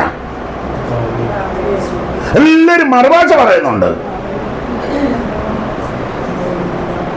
എന്നെ എല്ലാരും അങ്ങ് തമ്പിച്ചിരിക്കുന്നേ. നിങ്ങളുടെ കാര്യമല്ല ഈ പറഞ്ഞത്, ഞാൻ പൊതുവിലായി പറയുന്നത്. ആത്മിക വിഷയത്തിനായിരിക്കണം പ്രാധാന്യം. ആരാധിക്കുന്ന ആലയമായിരിക്കണം ഏറ്റവും വൃത്തി. സ്തോത്രം. ആത്മിക വിഷയത്തിന് കീഴിലായിരിക്കണം ബാക്കി മുഴുവൻ വിഷയവും. നിങ്ങൾ വലിയ തട്ടിട്ട വീടുകളിൽ 2 നില 3 നിലയൊക്കെ പണിത് പുട്ടിയൊക്കെ അടിച്ചു വലിയ അതൊക്കെ നല്ലതാ, യോഗ്യമായിട്ട് പാർത്തോ. പക്ഷേ ആലയമല്ലേ വിഷയം. ഒന്നുകൂടെ വായിച്ചേ റോസമാമേ. ഈ ആലയം ശൂന്യമായിരിക്കെ നമുക്ക് തട്ടിട്ട വീടുകളിൽ പാർക്കുവാൻ കാലമായി. കാലമായോ? ആകയാൽ സൈന്യങ്ങളുടെ യഹോവ ഇപ്രകാരം അരുളിച്ചെയ്യുന്നു. നിങ്ങളുടെ വഴികളെ വിചാരിച്ചു നോക്കൂ. നിങ്ങളുടെ വഴികളെയൊക്കെ ഒന്ന് വിചാരിച്ചു നോക്കുവീ. നിങ്ങൾ വളരെ വിതച്ചിട്ടും നിങ്ങൾ വളരെ വിതച്ചിട്ടും അല്പമേ കൊണ്ടുവരൂ. എന്നെ ഒന്നും ഗതി പിടിക്കാത്ത തന്നെ, ഗത്യന്തരം ഉണ്ടാകാത്ത തന്നെ ഒത്തിരി വിതയ്ക്കുന്നുണ്ട്. ആമൻ. നിങ്ങൾ നെല്ല് വിതയ്ക്കുന്നു, ഗോതമ്പ് വിതയ്ക്കുന്നു, വിത്ത് വിതയ്ക്കുന്നു, ചോളം വിതയ്ക്കുന്നു, തീര വിതയ്ക്കുന്നു, എള്ള് വിതയ്ക്കുന്നു, പക്ഷെ ഗുണം വരുന്നില്ലല്ലോ. സ്തോത്രം. കണ്ടമാനം വിതയ്ക്കുകയല്ലേ. വിതയ്ക്കുന്നതെല്ലാം കൊണ്ടുപോകുന്നു മെഡിക്കൽ കോളേജുകാരും, ലൈഫ് ലൈന്, മുത്തൂറ്റ് വാപ്പച്ചൻ. ഞാൻ എന്നെയും കൂടെ പ്രതിയാക്കിയായി പറയണേ. ആഴ്ച എവിടെ പോകുന്നു? KM ചെറിയാൻ്റെ അവിടെ. അതിന് അല്ല, മാസത്തിൽ ഓൾ ബോഡി ചെക്കപ്പ് ചെയ്യേ എന്ന് പറഞ്ഞാൽ മാസത്തിൽ ആനയോ ഒന്ന് ചെക്കപ്പ് ചെയ്യണ്ടേ? വേണ്ടേ? ഓൾ ബോഡി ചെക്കപ്പ് ചെയ്യുമല്ലോ. ഇപ്പൊ അല്ല ഈ ഓരോ ഇതായിട്ട് ഒരു എന്തുവാ അതിന് പറയുന്ന പാക്കേജ് അല്ലേ? ആനയോ ഒന്ന് ചെക്കപ്പ് ചെയ്യണ്ടേ? ആരാധന എങ്ങനെ ഇരിക്കുന്നു, കസേര ഒടിഞ്ഞതാണോ, വൃത്തിയുള്ളതാണോ, എല്ലാം ശുചിത്വമാണോ, കാര്യങ്ങളുണ്ട്, എങ്ങനെയുണ്ട്, എല്ലാം ചെയ്യണ്ടേ? ഇത് ചെയ്യാതെ പോയാൽ നിങ്ങൾ വധിച്ചിട്ടൊന്നും ലഭിക്കുന്നില്ല. വായിച്ചേ. ഭക്ഷിച്ചിട്ടും പൂർത്തി വരുന്നില്ല. എത്ര തിന്നിട്ടും മതിയും വരുന്നില്ലല്ലോ. ഒറ്റ കല്യാണം മുടക്കുകയല്ല, മുഴുവനും അടിച്ചു പെരുക്കുക, എന്നിട്ട് പിന്നെയും തൃപ്തി വരുന്നില്ലല്ലോ. തിരിച്ചു പോകുമ്പോഴും പറഞ്ഞു തന്നെ തോരൻ അത്ര പോരായിരുന്നു.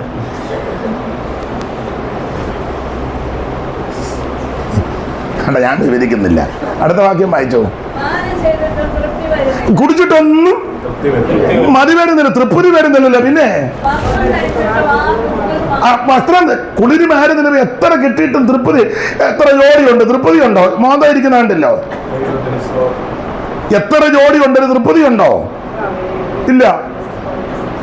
പിന്നെ ഏതെങ്കിലും കളർ കാണുമ്പോ പിന്നെ ആകർഷണമാണ്. ദൈവാലയം ശൂന്യമായി കിടക്കേ നിങ്ങൾ ഇങ്ങനെ പോയാൽ ശരിയാകുകയല്ലെന്നാ പറഞ്ഞതിന്റെ അർത്ഥം. അത് നമ്മുടെ വിഷയത്തിലേക്ക് വരാനില്ല. പിന്നെ ഞാൻ അങ്ങനെ അങ്ങ് പോകും. ദൈവത്തിന് മഹത്വം. ദൈവത്തെ തുച്ഛീകരിക്കുക. ഭക്തന്മാരുടെ സംസാരമെല്ലാം ദൈവം കേൾക്കുന്നുണ്ട്. ഇവര് ഗുണം വരുന്ന കാര്യമൊന്നുമല്ല പറഞ്ഞത്. ആ 13 മലാക്കി പ്രവചനം 3:13 മുതൽ വായിക്കുമ്പോൾ നിങ്ങളുടെ വാക്കുകൾ എന്നെ നേരെ അതികഠിനമായിരിക്കുന്നുവെന്ന്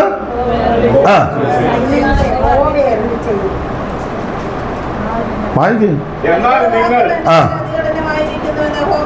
അത് തന്നെ. പിന്നെ അത് തന്നെ വായിക്കുക. ഞങ്ങൾ നിന്റെ നേരെ എന്ത് സംസാരിക്കുന്നു എന്ന് ചോദിക്കുന്നു. യഹോവയ്ക്ക് ശുശ്രൂഷ ചെയ്യുന്നത് എന്നെ കേൾക്കുന്ന പ്രിയരേ, കർത്താവിന്റെ വേല വ്യർത്ഥമല്ല. ദൈവത്തിന് വേണ്ടി ശുശ്രൂഷ ചെയ്യുന്നത് വ്യർത്ഥമല്ലെന്ന്. ദൈവനാമത്തിന് വേണ്ടി ചെലവാക്കുന്നതും ചെലവഴിക്കുന്നതും കർത്താവിന്റെ വേലയ്ക്ക് ചുമട് കൊടുക്കുന്നതും ശുശ്രൂഷ ചെയ്യുന്നത് ഒരിക്കലും വ്യർത്ഥമല്ല. ഇവരെ ചിന്തിക്കുക ഇതെല്ലാം വ്യർത്ഥമാണ്, അബദ്ധമാണ്. അതെ, ഇങ്ങനെയുള്ള വാക്കുകളായി ഇവർ പറഞ്ഞത്. കറുപ്പുടുത്ത് നടന്നത് എന്ത് പ്രയോജനം? ദുഷ്പ്രവർത്തിക്കാൻ അഭ്യുദയം പ്രാപിക്കുന്നു. ദൈവത്തെ പരീക്ഷ നിൽക്കുക, കുഴപ്പമൊന്നുമില്ല. ഞങ്ങളിങ്ങനെ ഉപവസിക്കുകയും പ്രാർത്ഥിക്കുകയും ഒരു ഗുണവും വരുന്നില്ല. ഇതൊക്കെ ഈ ഭക്തന്മാർ കൂടി അല്ല, ഗുണം വരുന്ന കാര്യമൊന്നും അല്ല പറഞ്ഞേ. വാക്കുകൾ വളരെ ശ്രദ്ധിക്കണം. അതെ, അപ്പൊ നാം ഇരിക്കുന്നത് എഴുന്നേൽക്കുന്നതെല്ലാം കർത്താവ് അറിയുന്നുണ്ട്. ആണ് നമ്മുടെ വിഷയത്തിൽ വരാൻ. കൊരിന്ത്യർ ലേഖനം 1-ാം അധ്യായത്തിൽ അനുഗ്രഹിക്കപ്പെട്ട സഭ നമ്പർ 1 സഭ, മുന്തിയ സഭ. എന്നാൽ 2-ാം അധ്യായത്തിന് 9-10 വെളിച്ചത്തിൽ ആത്മാവ് ആഴമറിയും. ആത്മാവ് സകലത്തെയും ദൈവത്തിന്റെ ആഴങ്ങളറിയും. ആഴമറിഞ്ഞ ആത്മാവ് ഇവരെ പറ്റി പറയുക. 3-1 വായിര്. 3-1. എന്നാൽ സഹോദരന്മാരെ, നിങ്ങളോട് എനിക്ക് ആത്മീകന്മാരുണ്ടെന്നത് പോലെയല്ല, ജഡീകന്മാരുണ്ടെന്നത് പോലെ ക്രിസ്തുവിൽ ശിശുക്കളായവരുടെന്ന പോലെ എത്രയോ സംസാരിപ്പാൻ. അപ്പോൾ 1-ാം അധ്യായത്തിൽ നമ്പർ 1 സഭയാ, മുന്തിയ സഭയാ, 1-ാം കിട സഭയാ. പക്ഷെ 2-ാം അധ്യായത്തിൽ ആഴമല്ല അറിഞ്ഞ ആത്മാ പറയുക, നിങ്ങൾക്ക് വരവൊക്കെ ഉണ്ട്, പ്രവചനമുണ്ട്, അന്യഭാഷയുണ്ട്, വെളിപ്പാടുണ്ട്, ദർശനമുണ്ട്, വീര്യപ്രവൃത്തിയുണ്ട്, രോഗശാന്തിയുണ്ട്, വചനതിട്ടമുണ്ട്, പരിജ്ഞാനമുണ്ട്, സാക്ഷ്യമുണ്ട്, എല്ലാം ഉണ്ട്. പക്ഷെ നിങ്ങളോട് ആത്മീയരോട് സംസാരിക്കുന്നത് പോലെയൊന്നും സംസാരിക്കാൻ പറ്റുന്നില്ല. ഒരു കൃപാവരത്തിലും കുറവില്ല. പക്ഷെ ആത്മീകരോട് സംസാരിക്കുന്ന പോലെ സംസാരിക്കാൻ പറ്റുന്നില്ല. കാരണമുണ്ട്. 3-3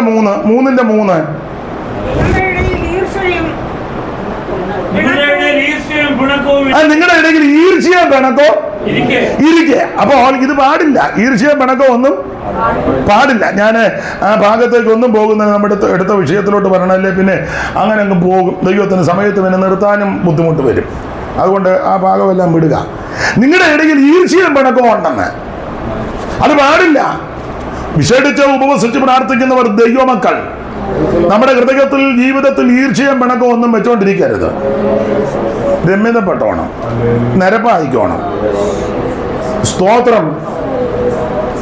പിണങ്ങരുത്, വഴക്കമൊന്നും ഉണ്ടാക്കരുത്, അലോഗ്യമൊന്നും ഉണ്ടാക്കരുത്. ചില അലോഗ്യത്തിന്റെ സാധ്യതയാണ് നമ്മൾ അവിടുന്ന് ഒഴിഞ്ഞു മാറിയേക്കണം. വളരെ സൂക്ഷിക്കണം. ഈർഷ്യയും പിണക്കോ ഒന്നും പാടില്ല. പത്രോസിന്റെ 1-ാം ലേഖനം 2-ാം അധ്യായത്തിന്റെ 1 മുതൽ പഠിക്കുമ്പോൾ അകത്തിൽ നിന്ന് 5 കൂട്ടം കാര്യം കളയണമെന്നാണ് അവിടെ എഴുതിയിരിക്കുന്നത്. 2-ാം അധ്യായത്തിന്റെ 1 മുതൽ വായിച്ചേ. ആകയാൽ സകല ദുഷ്ടതയും എല്ലാ ചതിവും വ്യാജഭാവവും അസൂയയും എല്ലാ നുണയും നീക്കി ഇപ്പോൾ ജനിച്ച ശിശുക്കളെ പോലെ രക്ഷയ്ക്കായിട്ട് വളരുവാൻ വചനം എന്ന മായമില്ലാത്ത പാൽ കുടിപ്പാൻ. അപ്പൊ 5 കൂട്ടം കാര്യം അകത്തിൽ നിന്ന് കളയണം. ഇതൊന്നും അകത്ത് വെച്ചുകൊണ്ട് പെരുമാറരുത്. ഈർഷ്യയും പകയും പിണക്കവും ഇതെല്ലാം അകത്തിൽ നിന്ന് കളയണം. അത് വിഷയം വിട്ടേക്കാം. ദൈവത്തിന്റെ മഹത്വം. അപ്പോൾ 3-ാം അധ്യായത്തിൽ നിങ്ങളുടെ ഇടയിൽ ഈ പകയും പിണക്കവും ഒക്കെ ഇരിക്കുന്നു. 4-ാം അധ്യായത്തിലേക്ക് വരുമ്പോൾ കണ്ടമാനം ഇവര് അറിവെല്ലാം അങ്ങ് ചീർപ്പിക്കുക. ഇവർക്ക് ഏതാണ്ടെല്ലാം അറിയാമെന്നുള്ളൊരു ചിന്ത. അങ്ങനെയുള്ള ആത്മീയ ലോകത്തുള്ള ആൾക്കാരുണ്ട്.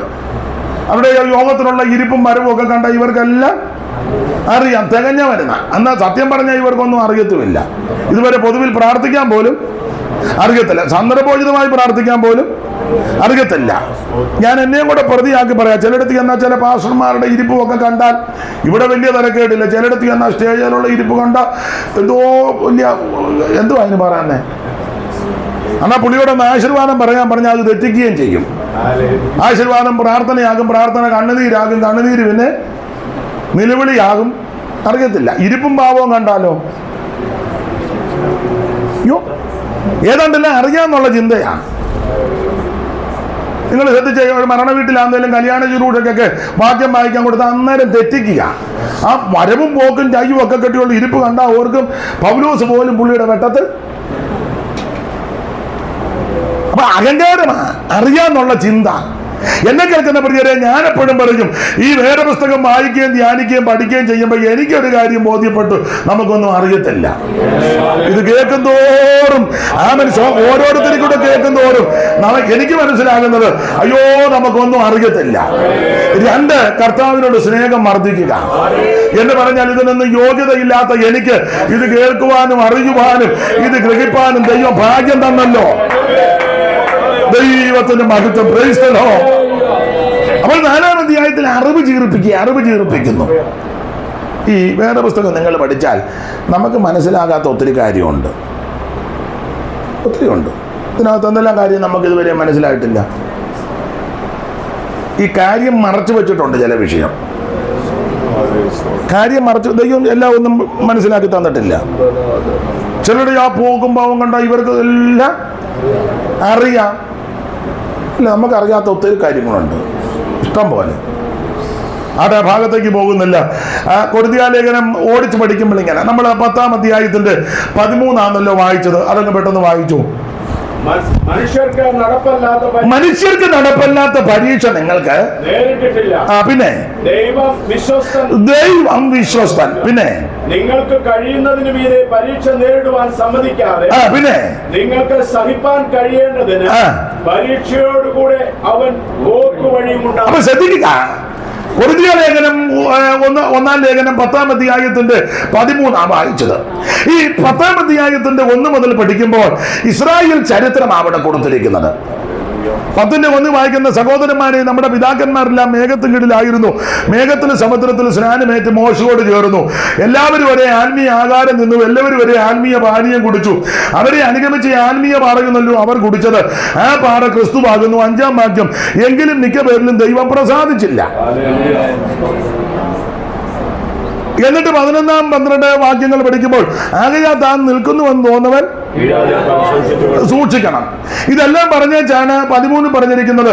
മനുഷ്യർക്ക് നടപ്പില്ലാത്ത പരീക്ഷ നിങ്ങൾക്ക് നേരിട്ടിട്ടില്ല. അപ്പോൾ ഇസ്രായേൽ ചരിത്രം അവിടെ കൊടുത്തിരിക്കുന്നത്.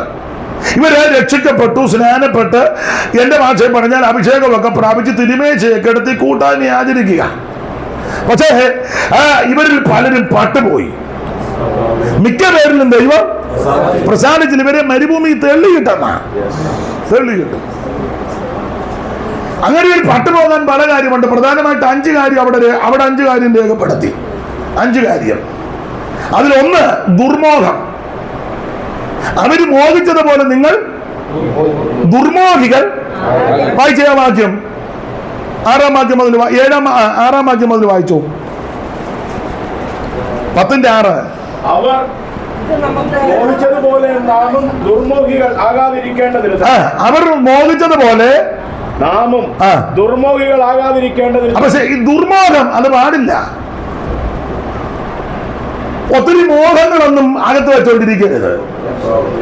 ചെല്ലങ്ങ് സ്വപ്നം കാണുക. അത് പുതിയ ഉപദേശക്കാരുമുണ്ട്, അവർ പറഞ്ഞ് നമ്മൾ സ്വപ്നം കാണണമെന്ന. ദുരുപദേശത്തിന്റെ ഒരു വകഭേദമാണ് സ്വപ്നം കാണുന്നത്. കാരണം യൂദായുടെ ലേഖനത്തിൽ വയ്ക്കുന്ന അവർ സ്വപ്നാവസ്ഥയിലായെന്ന.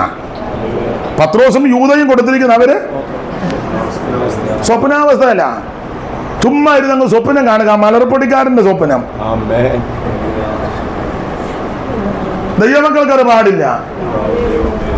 ഇപ്പൊ പുതിയ ഉപദേശക്കാരങ്ങനെ, നമ്മളെ അമ്മാമ്മയെ നമുക്കൊരു വീട് കിട്ടുന്നെങ്കിൽ നമ്മൾ ആ വീട് പിന്നെ വേറൊന്നും കാണാനില്ല. നമുക്കൊരു വണ്ടി കിട്ടുകയാണെങ്കിൽ നമ്മളത് ആരോട് പറയാൻ? ദൈവത്തിന്റെ മഹത്വം. അതെ, ഇവര് ദുർമോഹം, ആവശ്യമില്ലാത്ത മോഹങ്ങള്.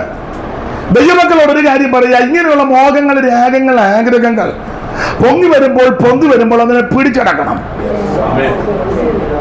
സ്തോത്രം. ഈ ദുർമോഹം എല്ലാവർക്കും ഉള്ളതാണ്.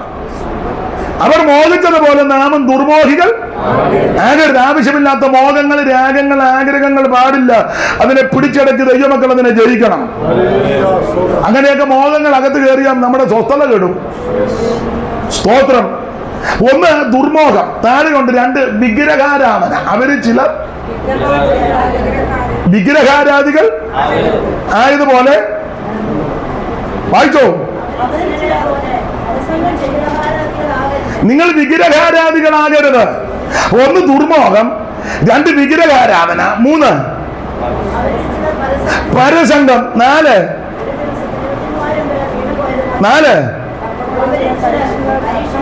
പരീക്ഷിച്ചു, ദൈവത്തെ പരീക്ഷിക്കുക, 5 പിറുപിറുപ്പ്. അപ്പൊ ശ്രദ്ധിക്കുക, ദുർമോഹം, വിഗ്രഹാരാധന, പരസംഗം, ദൈവത്തെ പരീക്ഷിക്കുന്നു, പിറുപിറുപ്പ്. ഇത് നമുക്ക് പാടില്ല. ഈ കാരണങ്ങൾ കൊണ്ടാണ് ഇവർ മരുഭൂമിയിൽ പട്ടുപോയത്. ഒരു കാര്യം ദൈവമക്കളോട് പറയുക, ഇങ്ങനെയുള്ള വിഷയങ്ങളിൽ അകപ്പെട്ട് കഴിഞ്ഞാൽ ഞാനും നിങ്ങൾ മരുഭൂമിയിൽ പട്ടുപോകും. ആവശ്യമില്ലാത്ത മോഹങ്ങളും ആഗ്രഹങ്ങളും അതിനെ അങ്കുരിച്ചു വരുമ്പോൾ അതിനെ പിടിച്ചടക്കണം. പിടിച്ചടക്കിയില്ലെങ്കിൽ നീ മരുഭൂമിയിൽ പട്ടുപോകും. ചിലരെ ധരിക്കുന്ന പെന്തിക്കോസ് വരുന്ന വലിയ വീട് വെക്കാനും വണ്ടി മേടിക്കാനും, അത് തെറ്റാന്നൊന്നും ഞാൻ പറയുന്നില്ല. വസ്തു മേടിക്കാനും വിദേശത്ത്, അതല്ല പെന്തിക്കോസ് വന്നത്. എൻ്റെ ഭാഷ ഞാൻ പറയാം, ഈ മാർഗത്തിൽ വന്നത് നിത്യതയിലെത്താനാ. ആ നിത്യതയിലെത്തുന്നതിന് മുൻപായിട്ട് ഈ ലോകത്തിൽ നമുക്ക് ആവശ്യമുള്ളതൊക്കെ തരാൻ ദൈവം വിശ്വസ്തനുമാണ്. അതിനായിട്ട് കടുപിടിയൊന്നും കൂട്ടണ്ട. നിനക്ക് ആവശ്യമുള്ളതൊക്കെ നടത്തി തരുക ദൈവം വിശ്വസ്തനാണ്. അപ്പൊ ദുർമോഹം ഇത് പാടില്ല. വിഗ്രഹാരാധന അതും പാടില്ല. ദൈവത്തിന് മഹത്വം. ഇവരെ ഈ വിഗ്രഹാരാധനയും പരസംഗവും ദൈവത്തെ പരീക്ഷിച്ച സംഭവം സംഖ്യാപുസ്തകം 25 ഇവര് ഷിത്തീമിൽ വന്ന് ജനം പാർക്കുക. വായിച്ച 25:1, 25:1, സംഖ്യ 25:1. പെട്ടെന്ന്. ഇസ്രായേൽ മക്കളെ ഷിത്തീമിൽ പാർക്കുമ്പോൾ ജനം മോവാബ് സ്ത്രീകളുമായിട്ട് പരസംഗത്തിൽ ഏർപ്പെട്ടു. അടുത്ത വാക്യം. അവർ ജനത്തെ തങ്ങളുടെ ദേവന്മാരുടെ ബലികൾക്ക് വിളിക്കുകയും ജനം ഭക്ഷിച്ച് അതിനായി പരസംഗത്തിലകപ്പെട്ടത്. ഇവര് ഷിത്തീമിൽ വന്ന് പാർക്കുമ്പോൾ ഈ ഷിത്തീമിലുള്ളവര് മോവാബ്യരെ, ജാതികള് ഇവരെ ക്ഷണിച്ചു. ഇപ്പോഴും അങ്ങനത്തെ പെന്തിക്കോസുകാരുണ്ട്. ഓണക്കളിക്ക് പോകുന്നവരുണ്ട്, ഓണം ഉണ്ണാൻ പോകുന്നവർ ഉണ്ടാച്ചായിരിക്കും മിക്കവരും ഇരിക്കുന്നത്. ഉപവാസം ആയതുകൊണ്ട് കുഴപ്പമില്ല. മിടുക്കരായ ബന്ധുക്കോസുകാർ വീട്ടിലുണ്ടാക്കുകയല്ല, അനിയത്തെയും ചേട്ടത്തെയും ബന്ധുക്കോസിലല്ലെങ്കിൽ അങ്ങോട്ടങ്ങ് പോകും. അപ്പോൾ ഇവിടെ വെക്കുകയും വിളമ്പുകയും വേണ്ട, നമുക്കുള്ളത് കിട്ടുകയും പോവും. അങ്ങനെയുള്ള ബന്ധുക്കോസുകാരുണ്ട്. സ്തോത്രം. ക്രിസ്തുമസ് ആഘോഷിക്കുന്ന ബന്ധുക്കോസുകാരുണ്ട്, ഉണ്ട്. ഓണം ആഘോഷിക്കുന്നവരും ഉണ്ട്. നല്ല മുഴുത്ത ഗുരുവായൂർ പപ്പടം, ഉപ്പേരിയും ശർക്കര വരട്ടിയും കളിയടയ്ക്ക ഏനോ ആർക്കും ഒന്നും അറിയാൻ മേല, എല്ലാ പാവത്തുങ്ങൾ. സ്തോത്രം. ഓണത്തിൻ്റെ തൂഷണിയൊക്കെ വെട്ടിയിട്ടേ ഇലക്കകത്ത് ഉണ്ണരുതെന്നോ ഉപ്പേരിയോ ഇത് കഴിക്കരുതെന്നല്ല പറഞ്ഞത്, ഈ ചടങ്ങ് പാടില്ലെന്നായി പറഞ്ഞത്. അന്നേ ദിവസം ഒരു പ്രത്യേക നാം വേർപെട്ട ദൈവമക്കളാ. ഇവരെ ശുദ്ധീമിൽ വന്ന് പാർക്കുക ഇസ്രായേൽ മക്കള്. അപ്പൊ മോവാബിലുമായിട്ട് ഇവർ ഇടപെടാൻ തുടങ്ങി. ഇവരോട് കർക്കശമായി പ്രമാണം കൊടുത്ത്, നിങ്ങൾ ചെന്ന് കയറുന്ന നാട്ടിലെ ജാതികളുമായി യാതൊരു അവരുടെ ഒന്നും കണ്ടു പഠിക്കരുതെന്നാ പ്രമാണം. അവരുടെ ആചാരങ്ങളാകട്ടെ അനുഷ്ഠാനങ്ങളാകട്ടെ പിന്തുടർച്ചയാകട്ടെ മാമൂലാകട്ടെ അവർ പല കാര്യം ചെയ്യും. പ്രമാണമില്ലാത്തവരാണ്. പ്രമാണമില്ലാത്തവർ ചെയ്യുന്ന കണ്ടോണ്ട് പ്രമാണമുള്ള നീ അത് പാടില്ല. ഇത് കർക്കശമായ പ്രമാണമാണ്. ഇതിപ്പോ അവരെക്കാളും താല്പര്യം നമ്മക്കാ. നമ്മൾ അങ്ങോട്ട് ഇരിക്കുന്ന അമ്മാമ്മ ഉപ്പേരി വറത്തില്ലേ? ഓണമായിട്ട് ശർക്കര വരട്ടി നമ്മൾ അങ്ങോട്ട് ചോദിക്കുക. ക്രിസ്മസിന് കേക്ക് ഇത്തവണ നിങ്ങൾ കേക്ക് മേടിച്ചില്ലേ? നല്ല കവള നിറച്ച് കഴിക്കുകയും ചെയ്യും. സ്തോത്രം. ഇവര് മോവാബിലുമായിട്ട് ഇടപെട്ടുന്ന ഇത് വേർപാടിന്റെ ഉപദേശമാണ്. കർക്കശമായ ഉപദേശമാണ് വേർപാട് ഉപദേശം. ദൈവമക്കൾ വേർപാട് പാലിച്ചേ ഒക്കൂ. അപ്പോൾ ഇവര് മോവാബിലുമായിട്ട് ഇടപെട്ടു. അവരുടെ ദേവന്മാരുടെ ബലികൾക്ക് ഇവരെ ക്ഷണിച്ചു. ഇവര് ചെന്നു, അത് തന്നെ കുഴഞ്ഞു. ചെല്ലുക മാത്രമല്ല, ഭക്ഷിക്കുകയും ചെയ്തു. 3, അവരുടെ ദേവന്മാരെ വണങ്ങുകയും ചെയ്തു. ഇങ്ങനെ ഇവര് ദൈവത്തോട് പാപം ചെയ്തു. സ്തോത്രം. അങ്ങനെ പാപം ചെയ്തപ്പോൾ ഇത് ദൈവത്തിന് ഇഷ്ടപ്പെട്ടില്ല. മാത്രമല്ല അടുത്ത വാക്യം വായിച്ചാട്ട്, അടുത്ത വാക്യം ഇസ്രായേല് ബാൽപെയോറിനോട് ചേർന്ന്. ബാൽപെയോർ ആരാ ഈ ബാൽപെയോര്? ബിലയാം. 106 സങ്കീർത്തനത്തിന്റെ 28 വായിച്ച്. സങ്കീർത്തനം 106ന്റെ 28 പെട്ടെന്ന്.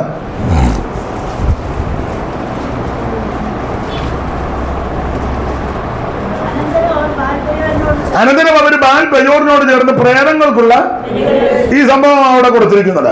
അനന്തരം അവർ ബാൽപെയോറിനോട് ചേർന്ന് പ്രേതങ്ങൾക്കുള്ള ബലികളെ തിന്നു. അപ്പോൾ ഇത് പ്രമാണമില്ലാത്ത വിഷയമാണ്. ഇതുപോലെ ഇവർ ഭക്ഷിച്ച് പാനം ചെയ്ത് കഴിച്ചു. ബാൽപെയോർ എന്ന് പറഞ്ഞാൽ ബിലയാമിനോട് ചേർന്നെന്ന് പറഞ്ഞാൽ അന്യജാതിയിൽ നിന്ന് കല്യാണം കഴിക്കുന്നുണ്ട്, കുഴപ്പമൊന്നും. അതായത് ഉപദേശം. രക്ഷിക്കപ്പെട്ട് സ്നാനപ്പെട്ട് അഭിഷേകം പ്രാപിച്ച് തിരുമേശി എടുക്കുന്ന നീയെ ഈ വിധ അനുഭവങ്ങളിൽ പെടാത്തൊരു ബന്ധത കൂടാൻ പ്രമാണമില്ലെന്നുള്ളതാ പുസ്തകത്തിലെ പ്രമാണം. സ്തോത്രം. ഇപ്പൊ പിന്നെ അതൊന്നും പറഞ്ഞിട്ട് വലിയ കാര്യമില്ല. കാശും പുത്തനും ഒക്കെ നോക്കി കാര്യമൊക്കെ അങ്ങ് നടത്തുക. ആട്ടെ, ഞാൻ എൻ്റെ വിഷയമല്ല, അതുകൊണ്ട് അങ്ങോട്ട് പോകുന്നില്ല. സഭകളിലും അങ്ങനെ കാശും പിടിപ്പുമുള്ള ആളുടെ പിള്ളേർ ചെയ്താൽ വലിയ കുഴപ്പം ഇല്ല. പിന്നെ ബലഹീനതയാണെന്നാ പറയുന്നത്. ആ പരുവത്തിന് അല്ലാത്തവരാണെങ്കിൽ ഉടനെ നമ്മൾ അടിയന്തര കമ്മിറ്റി കൂടി ഉടനെ നടപടി എടുക്കും. എന്ത് മേളമാണ് നടക്കുന്നത്? എന്നാ പിന്നെ മറ്റേ വിഷയത്തിലൊന്നും എടുത്തേ.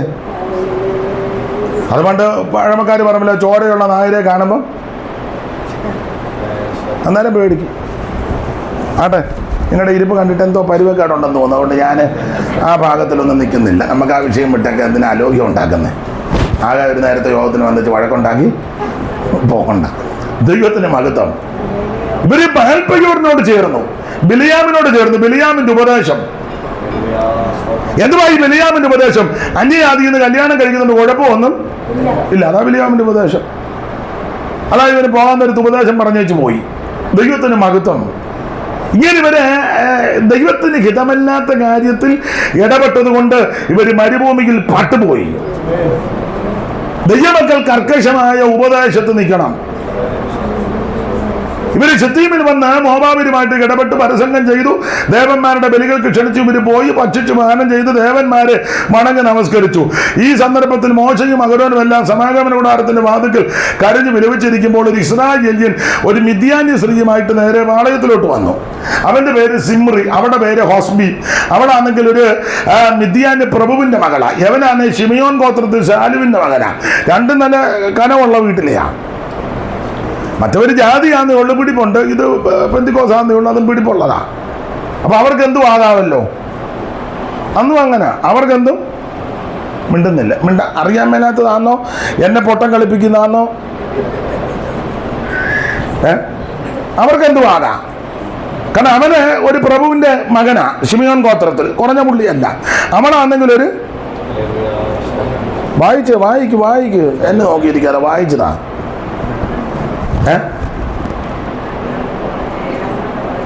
തന്നെ വായിക്കാന്നോ? കണ്ടില്ലേ? സഹോദരന്മാരുടെ മധ്യത്തിലേക്ക് ഒരു മിദ്യാനിയ സ്ത്രീയെ കൊണ്ടുവന്നു. അതിന് കണ്ടുപിടിക്കുന്നില്ല. എലിയാസിന്റെ മകൻ ഫിനേഗാസ് അത് കണ്ടപ്പോൾ കയ്യിലൊരു കുന്തമെടുത്ത് തീക്ഷണതയോടെ നിന്ന് അവനെ കുത്തിത്തള്ളു. പക്ഷെ അവനെ പറ്റി ചരിത്രം എടുത്തിരിക്കുന്നത്, അവനെ പറ്റി എടുക്കുന്ന അവൻ ശിമിയോൻ ഗോത്രത്തിൽ പ്രഭു ആകുന്ന സാലുവിന്റെ മകൻ. വായില് ആ കണ്ണി താഴത്തെ കണ്ണിയേക്കൊന്നുണ്ട്.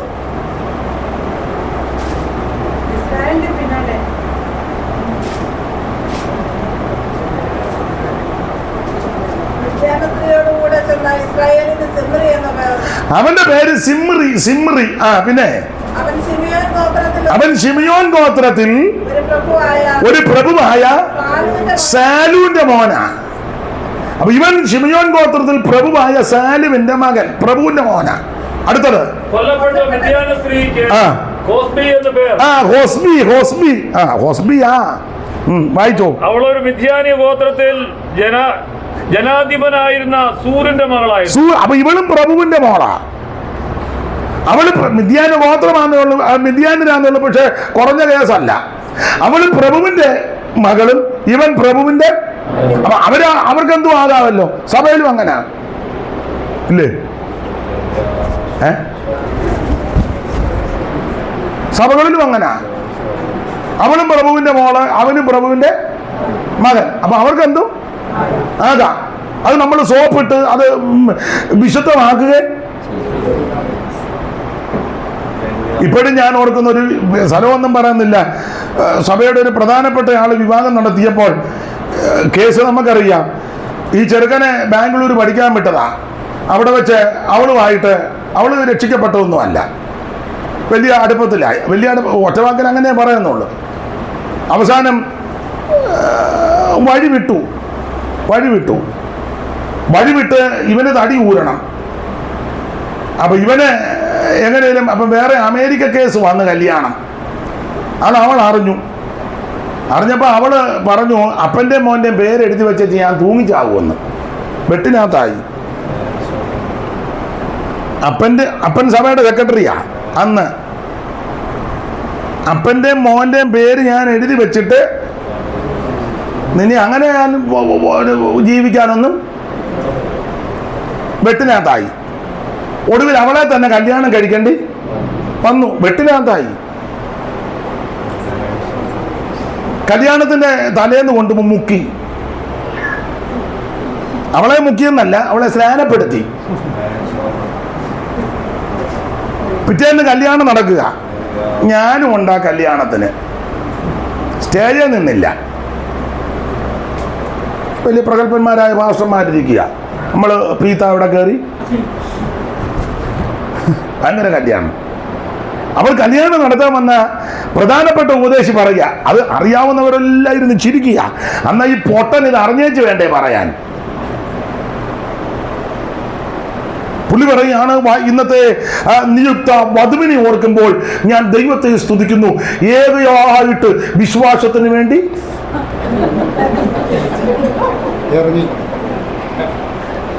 നടന്ന കാര്യമാ പറഞ്ഞ മെയിൻ പാസ്റ്റർ. ഇന്ന് രാവിലെ ഞാൻ പുള്ളിയെ കണ്ടു. സംസാരിച്ചില്ല. പുള്ളി വണ്ടിയിൽ അങ്ങോട്ട് പോകുന്നു, ഞാൻ വണ്ടിയിൽ. അപ്പൊ ഇത് അറിയാവുന്ന ആൾക്കാരെല്ലാം ഇരുന്ന്, പെണ്ണിന്റെ വീട്ടുകാരെല്ലാം ഓർത്തഡോക്സുകാർ, അവരെല്ലാം കുനിഞ്ഞിരുന്ന് ചിരിക്കുക. ദൈവമേ, പെരുങ്കള്ളനെല്ലാം നിന്ന് ന്യായമല്ലേ? പുള്ളി നിന്ന് പറയാ, ഈ നിയുക്ത വധുവിനെ ഓർക്കുമ്പോൾ ഞാൻ ദൈവത്തെ മഹത്വപ്പെടുത്തുന്നു, ഈ വിശ്വാസത്തിന് വേണ്ടി ഏകമായിട്ട്. അവളും ഹൃദയത്തിൽ ചിരിക്കുക, ദൈവമേ പോട്ടൻ.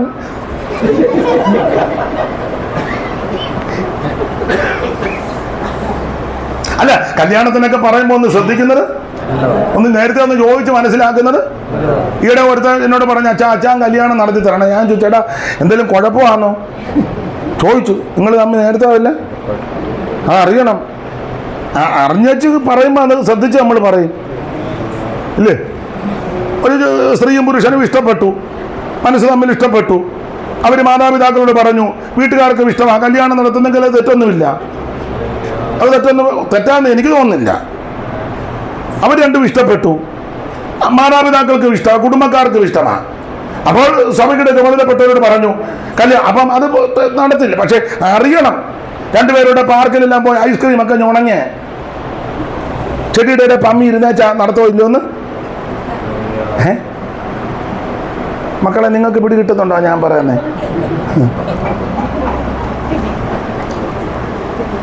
അത് അറിയാതെ കയറി പറയുമ്പോൾ പിന്നെ അബദ്ധമാകും. അതുപോലെ മരണ വീട്ടിൽ ചെല്ലുമ്പോഴും അങ്ങനെ ചത്ത് കിടക്കുന്ന തള്ള ഈ അമ്മച്ചി ഓർക്കുമ്പോൾ ദൈവത്തെ സ്തുതിക്കുന്നു. ഇതുപോലൊരു അമ്മച്ചി മരുമകളെ പൊരിപ്പിച്ച വാർതാൻ തള്ളയായിരിക്കും. അവൾ അടുത്തിരിപ്പോണ്ട കുപ്പി വെള്ളം എടുത്ത് എൻ്റെ തലയ്ക്ക് അടിക്കും.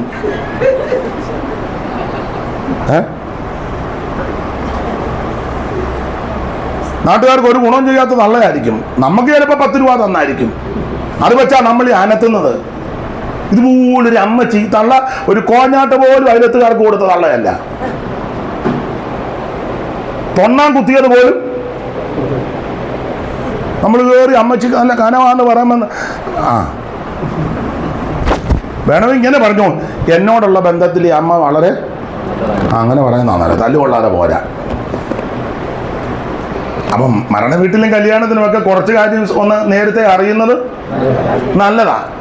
പണ്ടൊരു രാഷ്ട്രീയ പ്രവർത്തകൻ യാത്ര ചെയ്തു വന്നപ്പോൾ, രാഷ്ട്രീയക്കാർ അങ്ങനല്ലേ, ഒരു മരണം വീട്, അപ്പം അവർ ജനപ്രതിനിധിയല്ലേ, പെട്ടെന്ന് അങ്ങോട്ട് കയറി.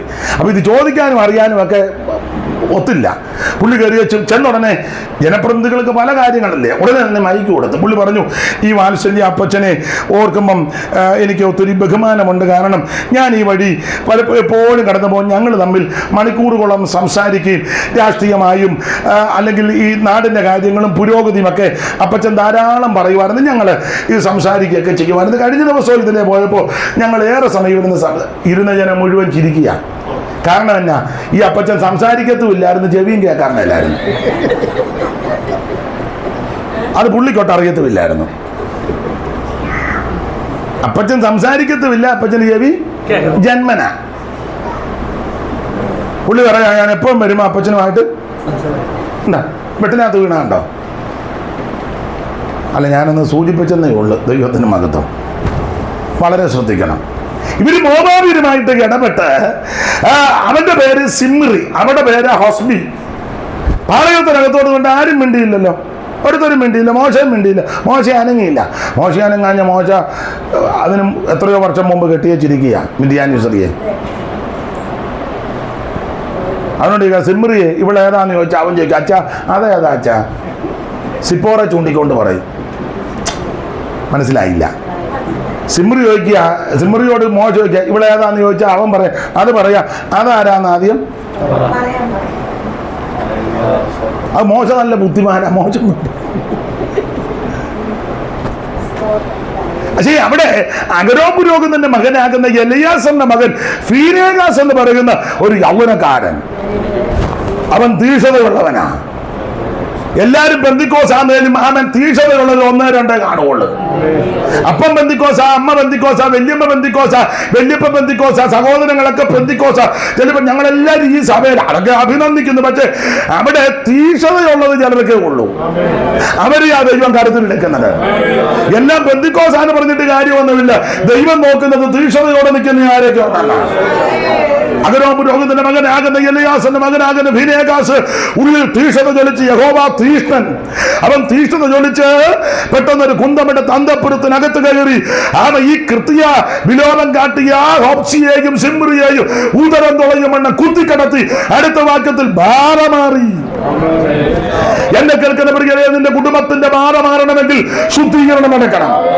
സഭയോട് ബന്ധപ്പെട്ട് ബാധകൾ മാറണമെങ്കിൽ സഭയ്ക്കകത്ത് ശുദ്ധീകരണം ഉണ്ടായിരിക്കണം. വ്യക്തി ജീവിതത്തിൽ വിടുതൽ ഉണ്ടാകണമെങ്കിൽ വ്യക്തിപരമായി ശുദ്ധീകരണം ഉണ്ടാകണം. എവിടെ ശുദ്ധീകരണമുണ്ട് അവിടെ വിടുതലുമുണ്ട്. അങ്ങനെ ബാധ മാറിയെന്ന ഈ വിഷയമാണ് ഇവരെ പട്ടുപോകാൻ പ്രധാനപ്പെട്ട ഒരു കാര്യം. അപ്പോൾ ദുർമോഹം, വിഗ്രഹാരാധന, പരസംഗം, ദൈവത്തെ പരീക്ഷിക്കുന്ന പിറുപിറുപ്പ്, ദൈവം എടുക്കുന്ന പാപമാ പിറുപിറുപ്പ്. വിശേഷിച്ച് നമ്മുടെ ഇടയിൽ എല്ലാവർക്കും അങ്ങ് പിറുപിറുപ്പാ. അത് വലിയ മഹാപാപമാണ്. 7-ാം കൽപ്പന ലംഘിക്കുന്നത് പോലെ തന്നെ പിറുപിറുപ്പ് പാപമാണ്. എന്തുവാ ഈ പിറുപിറുപ്പ്? ഞാൻ എപ്പോഴും പറയും, ഈ കിട്ടാത്തതിന് ഇരുന്ന് അങ്ങ് കൂവിച്ചാൻ കരച്ചില് വാ. എടാ, കിട്ടിയതിന് ആദ്യം നന്ദി പറ. അതല്ലേ ചെയ്യണ്ടേ? ലഭിച്ചതിന് ആദ്യം ദൈവത്തിന് നന്ദി പറ. ഇത് ഇപ്പോഴും നന്ദി എന്ന് പറയുന്നതില്ല. പിന്നെ ഞാൻ തന്നില്ല. ഞാൻ എപ്പോഴും പറയും, നമ്മുടെ പ്രാർത്ഥനയെല്ലാം മുട്ടനാട് കരയാൻ പോലെ. തരണമേ, വിടുവിക്കണമേ, ആട് കരയുന്ന പോലെ യോഗത്തിന് വന്ന് സൗഖ്യമാക്കണമേ, രക്ഷിക്കണമേ, മുട്ടനാട് കരയുമ്പോൾ ഇരുന്ന് കിട്ടാത്തതിന് ഇരുന്ന് പെറുപെറുക്കാതെ ആമേനെ ഞരങ്ങാതെ കിട്ടിയതിന് നന്ദി പറ. സ്തോത്രം, സ്തോത്രം, സ്തോത്രം. ദൈവം ഇതുവരെ ഈ ഭൂമിയിൽ നിന്നെ ശേഷിപ്പിച്ച് നന്ദി പറ. ദൈവം നിനക്ക് ആരോഗ്യം നൽകി, ദൈവത്തിന് നന്ദി പറ. ദൈവം നിനക്ക് ഭക്ഷണം നൽകി, വാരപ്പെട്ട് വാടകയ്ക്കാന്നേലും കയറി കിടക്കാൻ ഒരിടം ദൈവം തന്നില്ലേ? സ്തോത്രം. ആരോഗ്യത്തോടെ ഇവിടെ യോഗത്തിന് നടന്നു വരാനല്ലേ, വണ്ടിയെ വരുവാൻ, യാത്ര ചെയ്യുവാൻ ദൈവം ബലം തന്നില്ലേ? ഇതിനൊക്കെ ദൈവത്തിന് നന്ദി പറ. Price the Lord. ഞാനൊരു കാര്യം പറയാം. എന്റെ അനുഭവത്തിൽ നിന്ന് എനിക്ക് ഒരു ഭാരവും ഇല്ല, ഇങ്ങനെയുള്ള ഒരു ഭാരവും ഇല്ല. പണ്ട് പ്രസംഗിച്ചപ്പോൾ ഒരു തള്ള പറഞ്ഞു, എന്നാ ഭാരപ്പെടാനാ, കുളിയും കഴിഞ്ഞ് ഞാൻ വേറോത്തായിട്ട് ഇറങ്ങിയാൽ പോരെയെന്ന്. ഞാൻ പറഞ്ഞു, തള്ളേ, നിങ്ങൾ ആളറിയാതെ കയറി കൊത്തരുത്. നിങ്ങളെക്കാളൊക്കെ ഒത്തിരി വിഷയമുള്ള ആളാ ഞാനും. ഒത്തിരി ഉണ്ട്. നിങ്ങളിൽ പലരേക്കായാലും ഒത്തിരി നിരവധി അനവധി പ്രശ്നങ്ങളുടെ നടുവിൽ കൂടെ ഞാനും പോകുന്നത്. പക്ഷെ അതൊന്നും ഭാരമല്ല. മറ്റുള്ളവരുടെ കാര്യങ്ങൾ ഓർക്കുമ്പോൾ നമുക്കൊരു വിഷയവും ഇല്ല. അങ്ങനെ അങ്ങോട്ട് ചിന്തിക്ക്, അങ്ങനെ ചിന്തിക്ക്. ഞാനതുകൊണ്ട് ദൈവത്തെ ഒത്തിരി മഹത്വപ്പെടുത്തുന്നതിന് കാരണം, എനിക്ക് എന്നെ കണ്ട വല്ല ശരീരത്തിന് ഭാരം തോന്നിക്കും, അല്ലാതെ ഭാരം വല്ലതും തോന്നിക്കുമോ? നല്ല ഏലായി. സ്തോത്രം. Price the Lord. നമ്മൾ യാത്ര ചെയ്ത് പോകുമ്പോൾ എത്രയോ പേര് രാത്രി കൺവെൻഷനും ഒക്കെ കഴിഞ്ഞ് വരുമ്പോൾ, കടത്തുന്നതിൽ എത്ര പേര് കിടക്കുന്നു?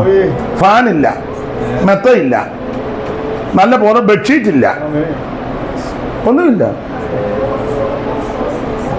അതൊക്കെ വെച്ച് നോക്കുമ്പോൾ എന്ത് ഭദ്രമായിട്ടാണ് ദൈവം നിന്നെ നടത്തുന്നത്.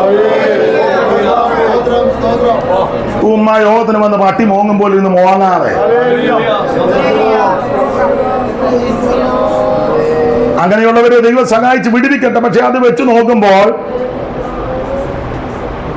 നിങ്ങൾ മെഡിക്കൽ കോളേജിലും അതുപോലെ ആശുപത്രി ചെന്ന് മൂക്കിനകത്തൂടെ ട്യൂബിട്ട ലിക്വിഡായിട്ട് കൊടുക്കുന്നത്, അവരെ ദൈവം വിടുവിക്കട്ടെ. പക്ഷെ അത് വെച്ച് നോക്കുമ്പോൾ എന്ത് ഭദ്രമായിട്ടാണ് ദൈവം നിന്നെ നടത്തുന്നത്. എന്ത് ഭദ്രമായിട്ടാ. ഇഷ്ടപ്പെട്ട ആഹാരം കഴിക്കാൻ അവസരമില്ലേ? ഒന്നെങ്കിൽ മേടിച്ചല്ലേ വീട്ടിൽ പെരുമാറി. എന്ത് ഭദ്രമായിട്ടാണ് ദൈവം നടത്തുന്നത്. ഇതൊക്കെ ഓർത്ത് ദൈവത്തിന് മഹത്വം കൊടുക്ക്. ഏറെ നാളായിട്ട് കിടക്കയിൽ കിടക്കുന്നുണ്ട്. ആരെങ്കിലും വസ്ത്രം മാറിയാ മാറി, എല്ലാം കിടപ്പിൽ കിടന്ന. അതൊക്കെ വെച്ച് നോക്കുമ്പം ഭിത്തിയെ പിടിച്ചാൽ ബാത്റൂമിൽ പോകാൻ ദൈവം ആരോഗ്യം തരുന്നില്ലേ? ദൈവത്തെ മഹത്വപ്പെടുത്ത്. കിട്ടാത്തതിനല്ലായിരുന്നു നീ ഉമ്മ പാട്ടി മോങ്ങുമ്പോഴിരുന്ന് മോങ്ങാതെ നീ ദൈവത്തിന് മഹത്വം കൊടുക്കുക. സ്വന്തമല്ലെങ്കിലും ചിലപ്പോൾ കൂട്ടുവിശ്വാസികളുടെ വാടകയ്ക്ക് ഒരു വാഹനത്തിൽ കയറാനും ഇറങ്ങാനും ആർക്കോ ആരോഗ്യം ദൈവം തരുന്നില്ലേ? എത്രയോ പേര് വാക്കര നടക്കുന്നു, എത്രയോ പേര് മറ്റ് പരസഹായത്തോടെ നടക്കുമ്പോൾ അതൊക്കെ വെച്ച് നോക്കുമ്പോൾ എന്ത് ഭദ്രമായിട്ടാണ് ദൈവം നിന്നെ നടത്തുന്നത്. ദൈവത്തിന് മഹത്വം കൊടുക്കുക. Price the Lord, price the Lord. ഈ സ്ത്രീ, ഞാൻ സഹോദരിമാരോട് പറയാം, നിങ്ങൾ അടുക്കളയിൽ കയറുമ്പോൾ അധികമായിട്ട് ദൈവത്തെ സ്തുതിക്കണം. ടിന്നിനകത്തൊക്കെ ഉണ്ടല്ലോ എല്ലാം, കാപ്പിപ്പൊടിയും പഞ്ചസാരയും കടുകും ജീരകവും ഉണ്ടല്ലോ അടുക്കളയിലേ, അതൊക്കെ ഇല്ലേ? ദൈവത്തെ സ്തുതിക്കണം. എത്രയോ ഭവനങ്ങളില് ഇപ്പോഴും ഫ്രിഡ്ജിനകത്തിരിക്കുക ചിക്കനും മീനും ഒക്കെ ഇല്ലേ? വീട്ടിലില്ലേ? ഇല്ലേ? എന്നാലും നന്ദിയില്ല.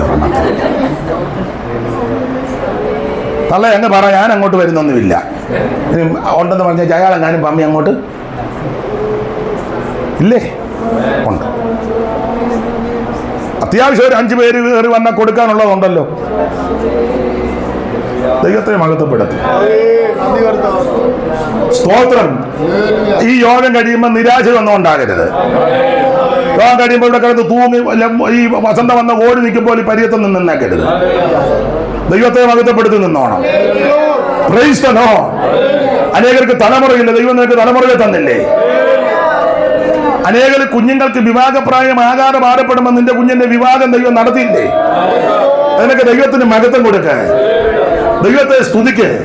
ഞാനെപ്പോഴും പറയും, കൊച്ചുനാളിലൊക്കെ ഒരു നല്ല സാരി ഉടുത്താൽ, ഇപ്പോഴത്തെ രീതിയല്ല, ഒരു നല്ല സാരി പലരും ഉടുത്തോണ്ട് നോക്കി കൊതിച്ചിട്ടില്ലേ?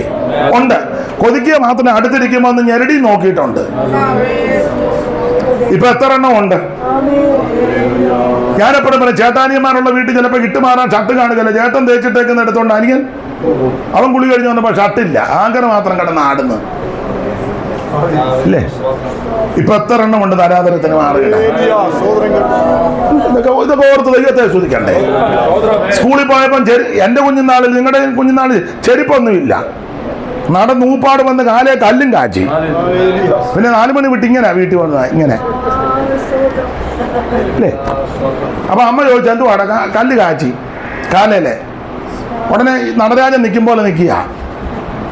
പിന്നെ ഞങ്ങളുടെയൊക്കെ നാട്ടിലെ തൊണ്ട് ചൂടാക്കി എണ്ണ തിരി തല്ലുക എന്നാ പറയുന്നത്. തിരി കണ്ടിട്ടില്ലേ? ആ. ഇപ്പൊ എത്ര ജോഡി ചെരുപ്പുണ്ട്? എത്ര ജോഡി? സത്യം പറ, നെഞ്ചത്ത് കൈവച്ച് സത്യം പറ. അടുക്കളയിലിടാൻ ഒന്ന്, വെളിയിലോട്ടിറങ്ങാൻ വേറൊന്ന്, ബെഡ്റൂമിൽ പോകാൻ ഒന്ന്, ബാത്റൂമിൽ പോകാൻ വേറൊന്ന്, സഭയിലിടാൻ വേറൊന്ന്, കല്യാണത്തിനും ചടങ്ങിനും വന്ന കുറഞ്ഞത് ഒരു 5 ജോഡിയെങ്കിലും പലതിനുമുണ്ട് ഇല്ലേ? എന്നിട്ടും തൃപ്തി വരുന്നില്ല.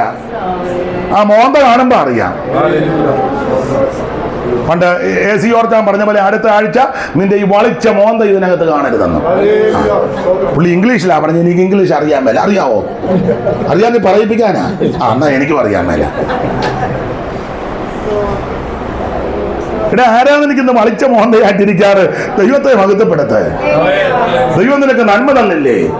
ആരോഗ്യം തന്നില്ലേ? കോവിഡിന്റെ കാലത്ത് എത്രയോ പേര് നമ്മളെ വിട്ട് കടന്നുപോയി. ദുഃഖമുണ്ട്. ആയുസോടെ ദൈവം വെച്ചില്ലേ? സ്തോത്രം, സ്തോത്രം, സ്തോത്രം, സ്തോത്രം.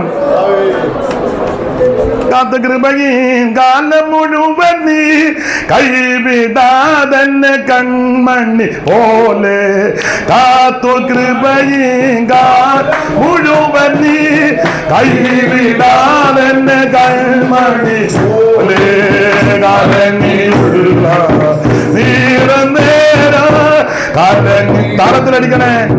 നീറും അരികിൽ വന്നേ, ആശ്വാസ അരികിൽ വന്നേ. ഓ മാമ മണാന നീ പ്രേമത മാമ മണാന. ഓ നിറയുന്നേ നിറയുന്നേ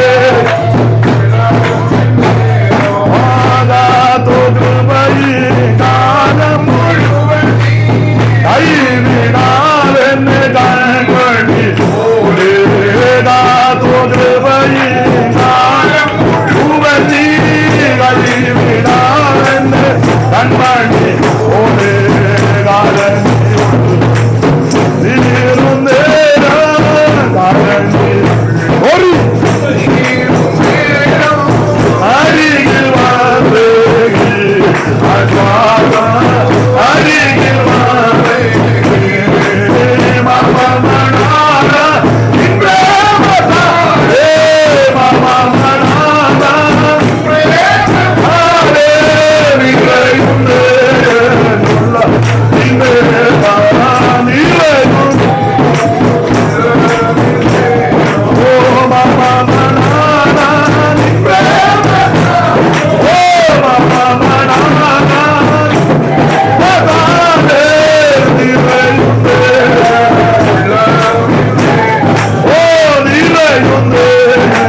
അത്ഭുതങ്ങളെ പ്രവർത്തിക്കുന്നവൻ അവൻ നല്ലവനല്ലോ, അവൻ്റെതായ എന്നേക്കുമുള്ളവനാണ്.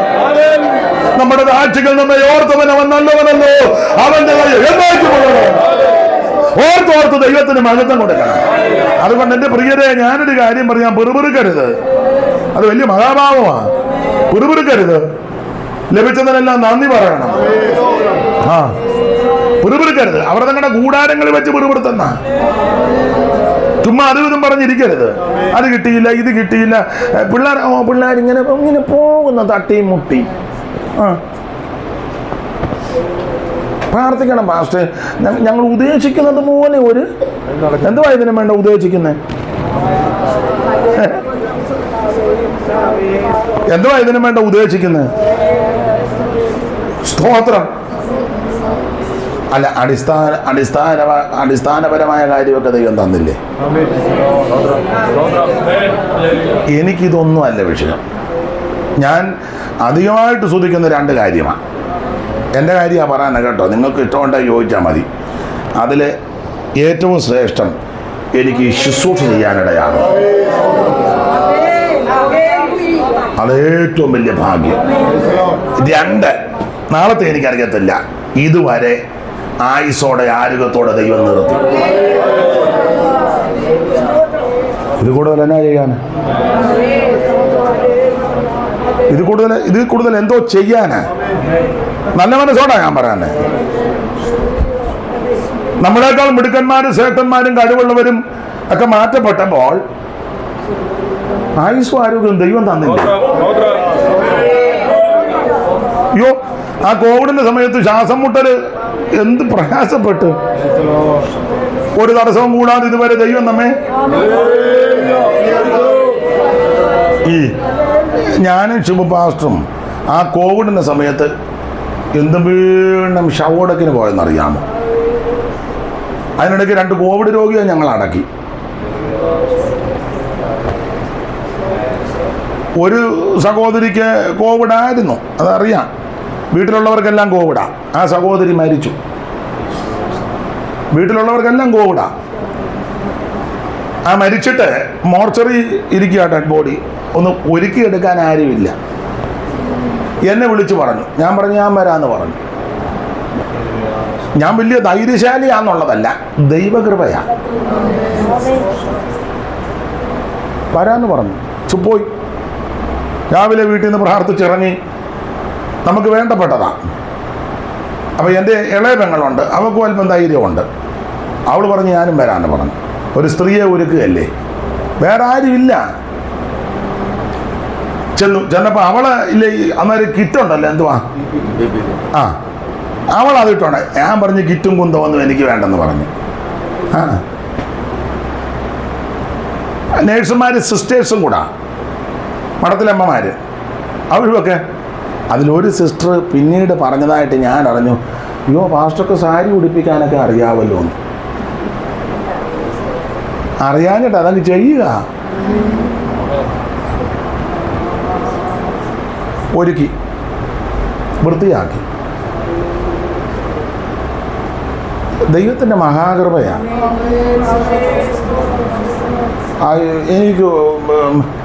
എനിക്ക് കോവിഡ് വന്നില്ല. ഇല്ല, ഇനി വന്നോന്നറിയത്തില്ല. നമ്മൾ പരിശോധിക്കാനൊന്നും പോകുന്നില്ലല്ലോ. കോവിഡാന്നോ കുന്തമാണെന്ന് ആര്? ഒറ്റ ദിവസം പോലും കിടക്കാനും ഇടയായില്ല. ഒറ്റ ദിവസം പോലും. അലങ്കരിച്ച് പറഞ്ഞതല്ല, ദൈവത്തിൻ്റെ മഹാകൃപയാണ്. ഒരു ദിവസം പോലും കോവിഡാണെന്നും പറഞ്ഞ് കിടക്കാൻ ദൈവം അനുവദിച്ചില്ല. എല്ലായിടങ്ങളിലും പോയി, ശുശ്രൂഷകൾക്കായി പോയി. സാധാരണ കോവിഡിൻ്റെ സമയത്ത് സഭകളെല്ലാം പൂട്ടിയപ്പോൾ ഞങ്ങൾ ദൈവകൃപയെ ശരണപ്പെട്ട് തിരുവല്ലയിൽ സഭ തുടങ്ങി. ഭയങ്കര നിയമമൊക്കെ ആയിരുന്നു. ഒരിക്കൽ 10 പേർക്കൊക്കെ അന്ന് ആരാധിക്കാൻ വരാം. അപ്പം ഒരു ഞായറാഴ്ച ഈ അവിശ്വാസമുള്ളവന്മാരും ഉണ്ടല്ലോ.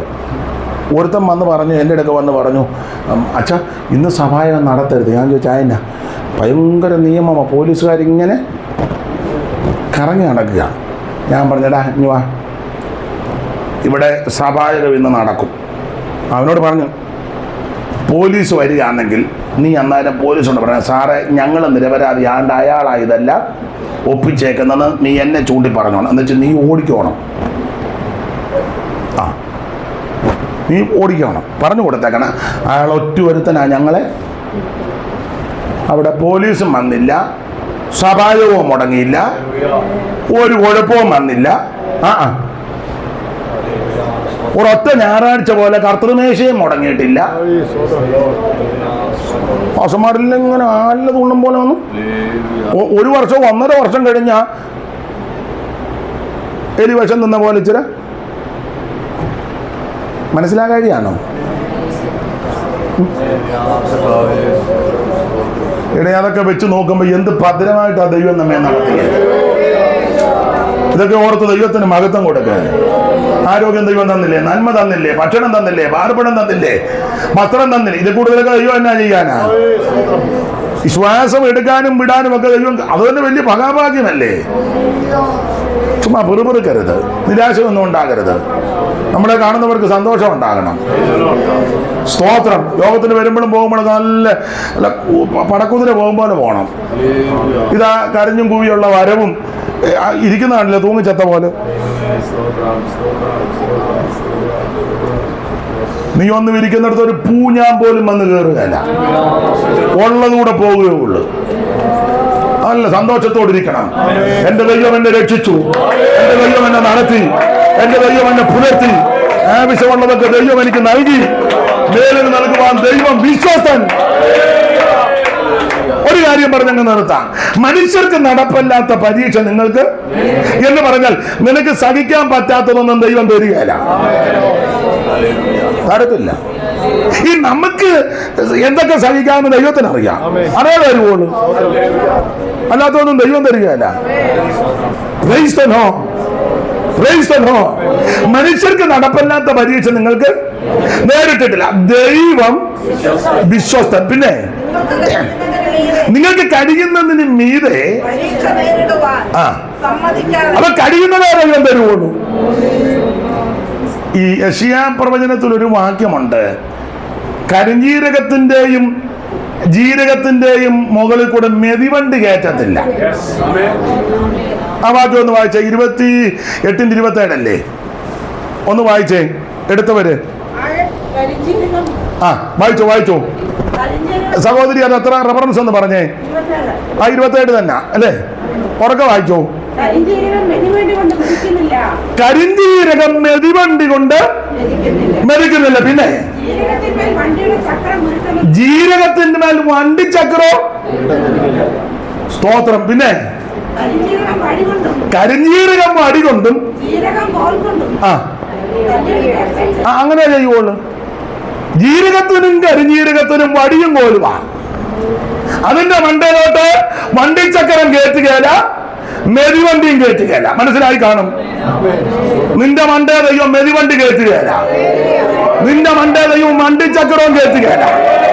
പിന്നെ ഇടയ്ക്ക് ഒരു കോല് കൊണ്ടൊക്കെ തല്ലും, ഇടയ്ക്ക് ഒരു കോലിന്റെ അടി വടി കൊണ്ടൊരു കൊട്ടുമൊക്കെ. അത് ദോഷത്തിനല്ല, നന്മയ്ക്കാണ്. അപ്പൻ ശിക്ഷിക്കാത്ത മക്കളെ വിടുള്ളൂ.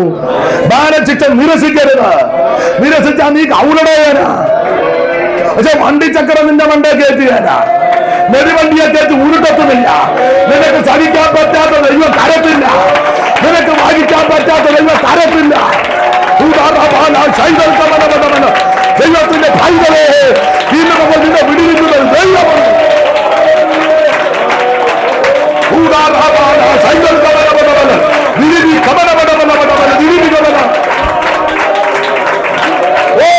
ദൈവത്തിന് മഹത്വം.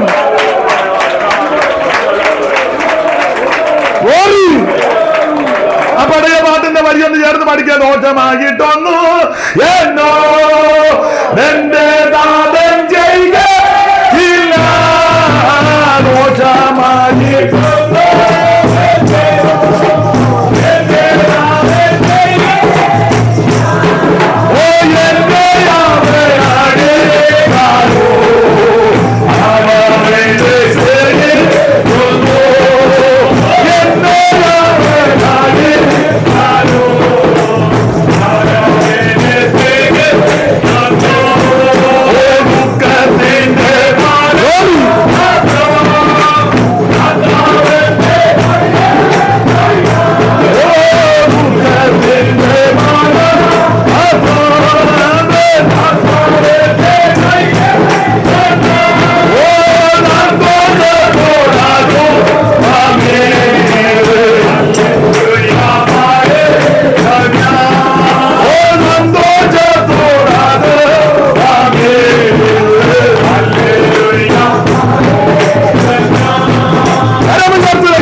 തരത്തില്ല.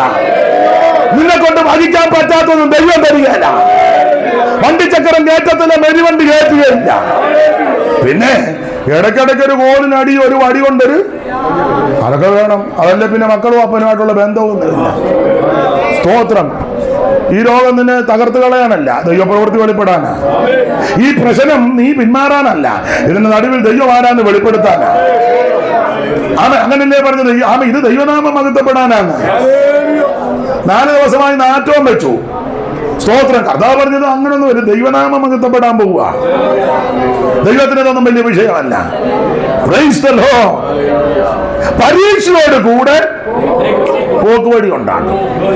ഈ പലവിധ വിഷയത്തിന്റെ ഈ ചൂളയിൽ കൂടി പോകുന്ന ദൈവമക്കളോട് ഈ പകൽ പെട്ടെന്ന് 2 കാര്യം പറഞ്ഞു നിർത്താം. ദൈവം നിനക്ക് പോക്കുവഴി ഉണ്ടാക്കത്തില്ല. നീ ഏത് വിഷയത്തിൽ ഭാരപ്പെടുന്നു ആ വിഷയത്തിൽ ദൈവം നിനക്ക് പോക്കുവഴി ഉണ്ടാക്കും. അത് കുടുംബത്തിന്റെ വിഷയമാകാം, കുഞ്ഞുങ്ങളുടെ വിഷയമാകാം, ശുശ്രൂഷകളുടെ വിഷയമാകാം, ഭാവി വിഷയമാകാം, പ്രാണനെതിരെ, നന്മക്കെതിരെ, ആയുസിനെതിരെ, ഏത് വിഷയമാണെങ്കിലും ദൈവം അതിന് പോക്കുവഴി ഉണ്ടാക്കത്തില്ല. ദൈവത്തിന് മതിപ്പം, ദൈവത്തിന് മതിപ്പം, ദൈവത്തിന് മതിപ്പം, ദൈവത്തിന് മതിപ്പം, ദൈവത്തിന് മതിപ്പം, ദൈവത്തിന് മതിപ്പം, ദൈവത്തിന് മതിപ്പം. ഓ, നീതി നോക്കി കഴിയുന്ന ദൈവം, വിടുവിക്കുന്ന ദൈവം, നിന്നെ രക്ഷിക്കുന്ന ദൈവം.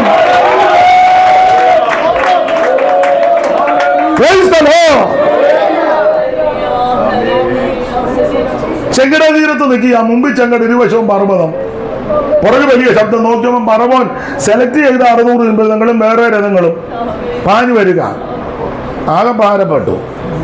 ചിലരോടത്ത് വെള്ളം കുടിച്ചാകും. ചിലർ ചിന്തിച്ചത് പറവോൻ മിക്കവാറും പിടിച്ച് കണ്ടിക്കും. ചിലർ ചിന്തിച്ചു മലവഴി വലിഞ്ഞു കയറാൻ നോത്താ മിക്കവാറും പിടിവിട്ട് താഴെ വീടാൻ. ചുരുക്കി പറഞ്ഞാൽ ഇവർ ചിന്തിച്ച് ചാകും, എല്ലാം ചാകും. പരീക്ഷയാണ്. അപ്പൊ ഇവര് പിറുപിറുത്തു. മോശയോട് പറഞ്ഞു, അവിടെ ആയിരുന്ന ചവക്കോട്ടെങ്കിലും നല്ലൊരു അടക്കമെങ്കിലും, സ്വർഗത്തിൽ പോകാതിരിക്കും. 2ാമത്തെ കാര്യം അടക്കമെങ്കിലും. ഇപ്പൊ അതാണല്ലോ സ്വർഗത്തിൽ പോകണം നല്ലല്ലോ വിഷയം. അടക്കം നല്ല തന്തയും തള്ളയും ജീവിച്ചിരിക്കുമ്പോൾ ഒരു ഉമ്മ കൊടുക്കല്ലേ, 10 കഴിയുമ്പോൾ മാറി ഉമ്മ. മരുമകളുടെ ഉമ്മയാക്ക് കേമപ്പെട്ട ഉമ്മ. ചുമ്മാ വെളച്ചില്. ഈ തള്ള ജീവിച്ചിരുന്നപ്പോൾ ഇവിടെ വെള്ളം കൊടുത്തത് വല്ല വീട്ടിൽ കയറ്റിയത്. എല്ലാവരുടെയും കാര്യമല്ല. പിന്നെ നാട്ടുകാരെ കാണിക്കാൻ, വീഡിയോയിൽ കാണിക്കാൻ. ഉമ്മ വെക്കുമ്പോൾ നോക്കുക ഒക്കുന്നുണ്ടോ എന്ന്. ജീവിച്ചിരിക്കുമ്പോൾ ഉമ്മ കൊടുക്കാറുന്ന തള്ള 2 കൊല്ലം കൂടെ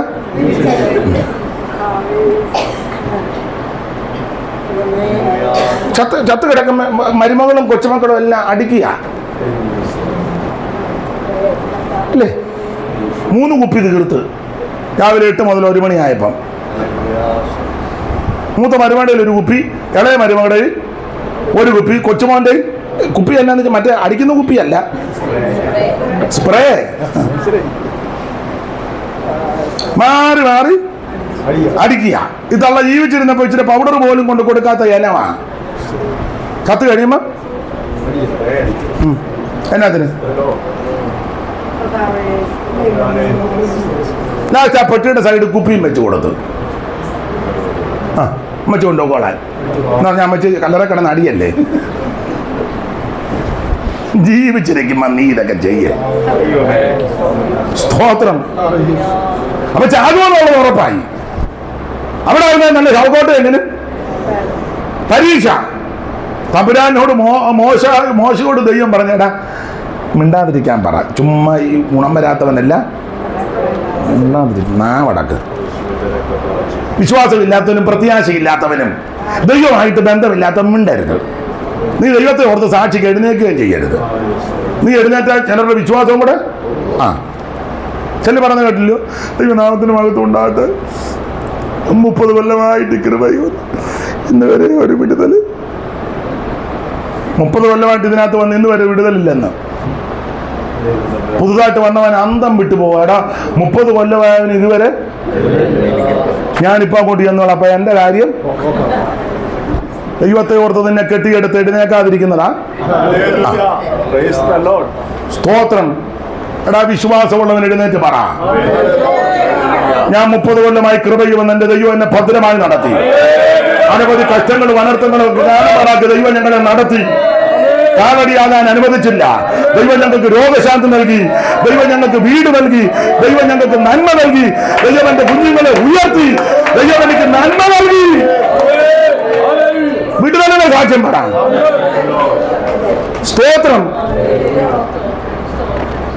ഇവരെ ഈ ആവശ്യമില്ല, പരാജയമാണ് മുഴുവൻ. തമ്പുരാൻ അതുകൊണ്ട് പറഞ്ഞു മിണ്ടായിരിക്കാൻ പറയാൻ പറഞ്ഞു. ഈ ചിലതിനോട് പറഞ്ഞു മിണ്ടായിരിക്കാൻ പറഞ്ഞു.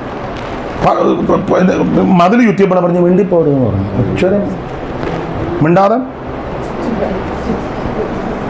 ഒരുത്തന്നെ മിണ്ടണമെന്നുണ്ട്.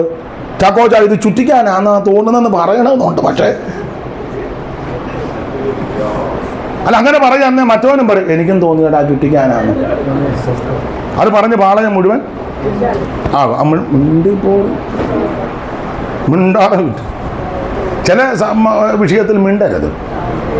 അബ്രാം പറഞ്ഞു മിണ്ടരുതെന്ന് പറ. മോശയോട് ദൈവം പറഞ്ഞു നീ വടിയില്ലേ, വടി ഉണ്ട്, വടിയെടുത്ത് ചെങ്കടലുമേ നീട്ടാൻ പറഞ്ഞു. മോശ പെട്ടെന്ന് വടിയെടുത്ത് ചെങ്കടൽ ഇങ്ങനെ നീട്ടി.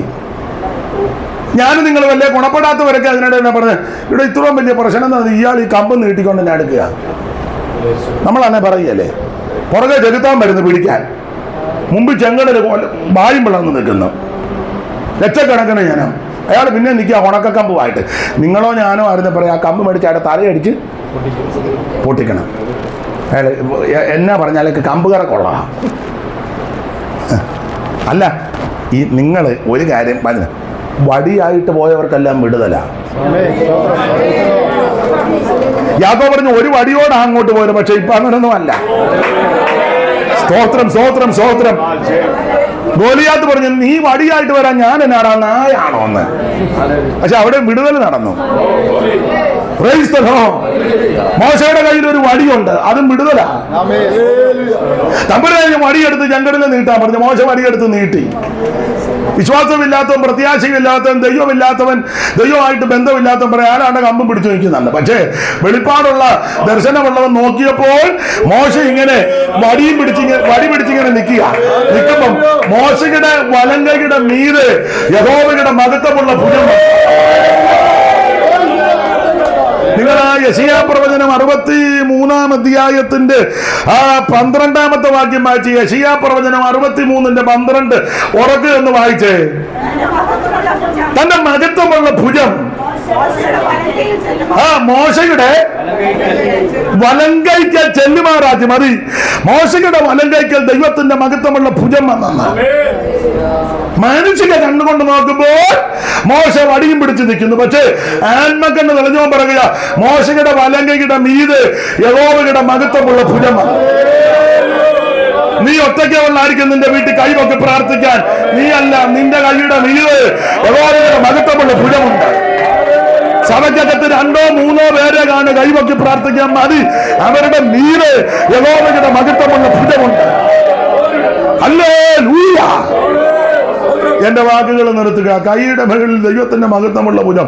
തമ്പുരാൻ സ്വർഗത്തിൽ സഭ കൂടി വെച്ചത് ദൂതനെ വിളിച്ചു പറഞ്ഞു, താരോട്ട് എല്ലാം പറഞ്ഞു. ചെങ്കടൽ വായും പിളർന്ന് നിൽക്കുക. ദൂതം വന്നൊരു ഒറ്റ അടി, ചെങ്കടൽ 7 കൈവടിയായിട്ട് ചെതറി. യെശയ്യാ പ്രവചനത്തിൽ വായിക്കുന്ന ചെരുപ്പ് നനയാതെ മറുകര കയറ്റി. പരീക്ഷയോടുകൂടെ പോക്കുപടിയുണ്ട്. വെള്ളം കുടിച്ചിയാകുമെന്നൊക്കെ ചിന്തിച്ചതാ. ചെകുത്താൻ പുറകെ വന്ന് കണ്ടിക്കുമെന്നും ചിന്തിച്ചതാ. വലിയ പ്രതിസന്ധി, വലിയ പരീക്ഷ. പക്ഷേ ആ പരീക്ഷയോടുകൂടെ ദൈവം പോക്കുവഴി ഉണ്ടാക്കി കൊടുത്തു. ഇന്ന് പകൽ ഏതെങ്കിലും വിഷയത്തിൽ ഭാരത്തോടെ ഞരക്കത്തോടെ വന്ന ആരെങ്കിലും എന്നെ കേൾക്കുന്നെങ്കിൽ നിരാശപ്പെട്ടു പോകരുത്, പകരരുത്. ദൈവം നിനക്ക് പോക്കുവഴി ഉണ്ടാക്കും. ദൈവം നിന്റെ പ്രശ്നങ്ങൾക്ക് പരിഹാരം വരുത്തും. ഓ ദൈവത്തിന്റെ വിടുതൽ, ദൈവീയ വിടുതൽ.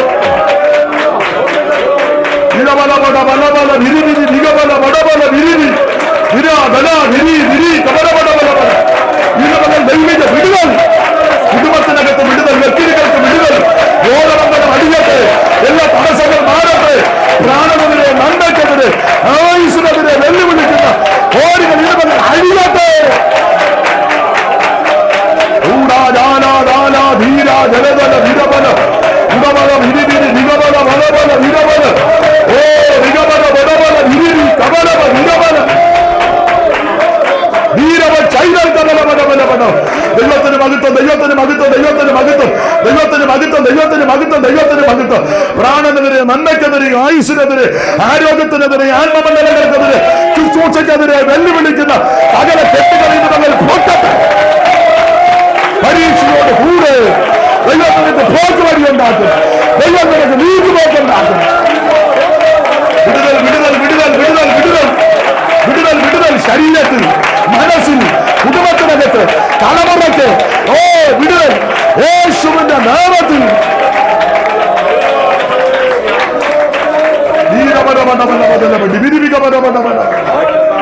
കരമുയർത്തി ദൈവത്തെ സ്തുതിക്കാം.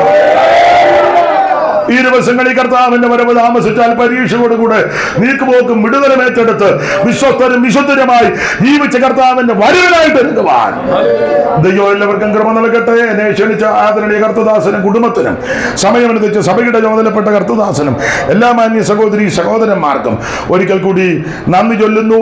പ്രാർത്ഥനയിൽ പരസ്പരം ഓർക്കാം, ആത്മാവിൽ ബലപ്പെടാം, ദൈവിക വിടുതൽ പ്രാപിക്കാം. ദൈവം എല്ലാവരെയും അനുഗ്രഹിക്കുമാറാകട്ടെ. Thank you.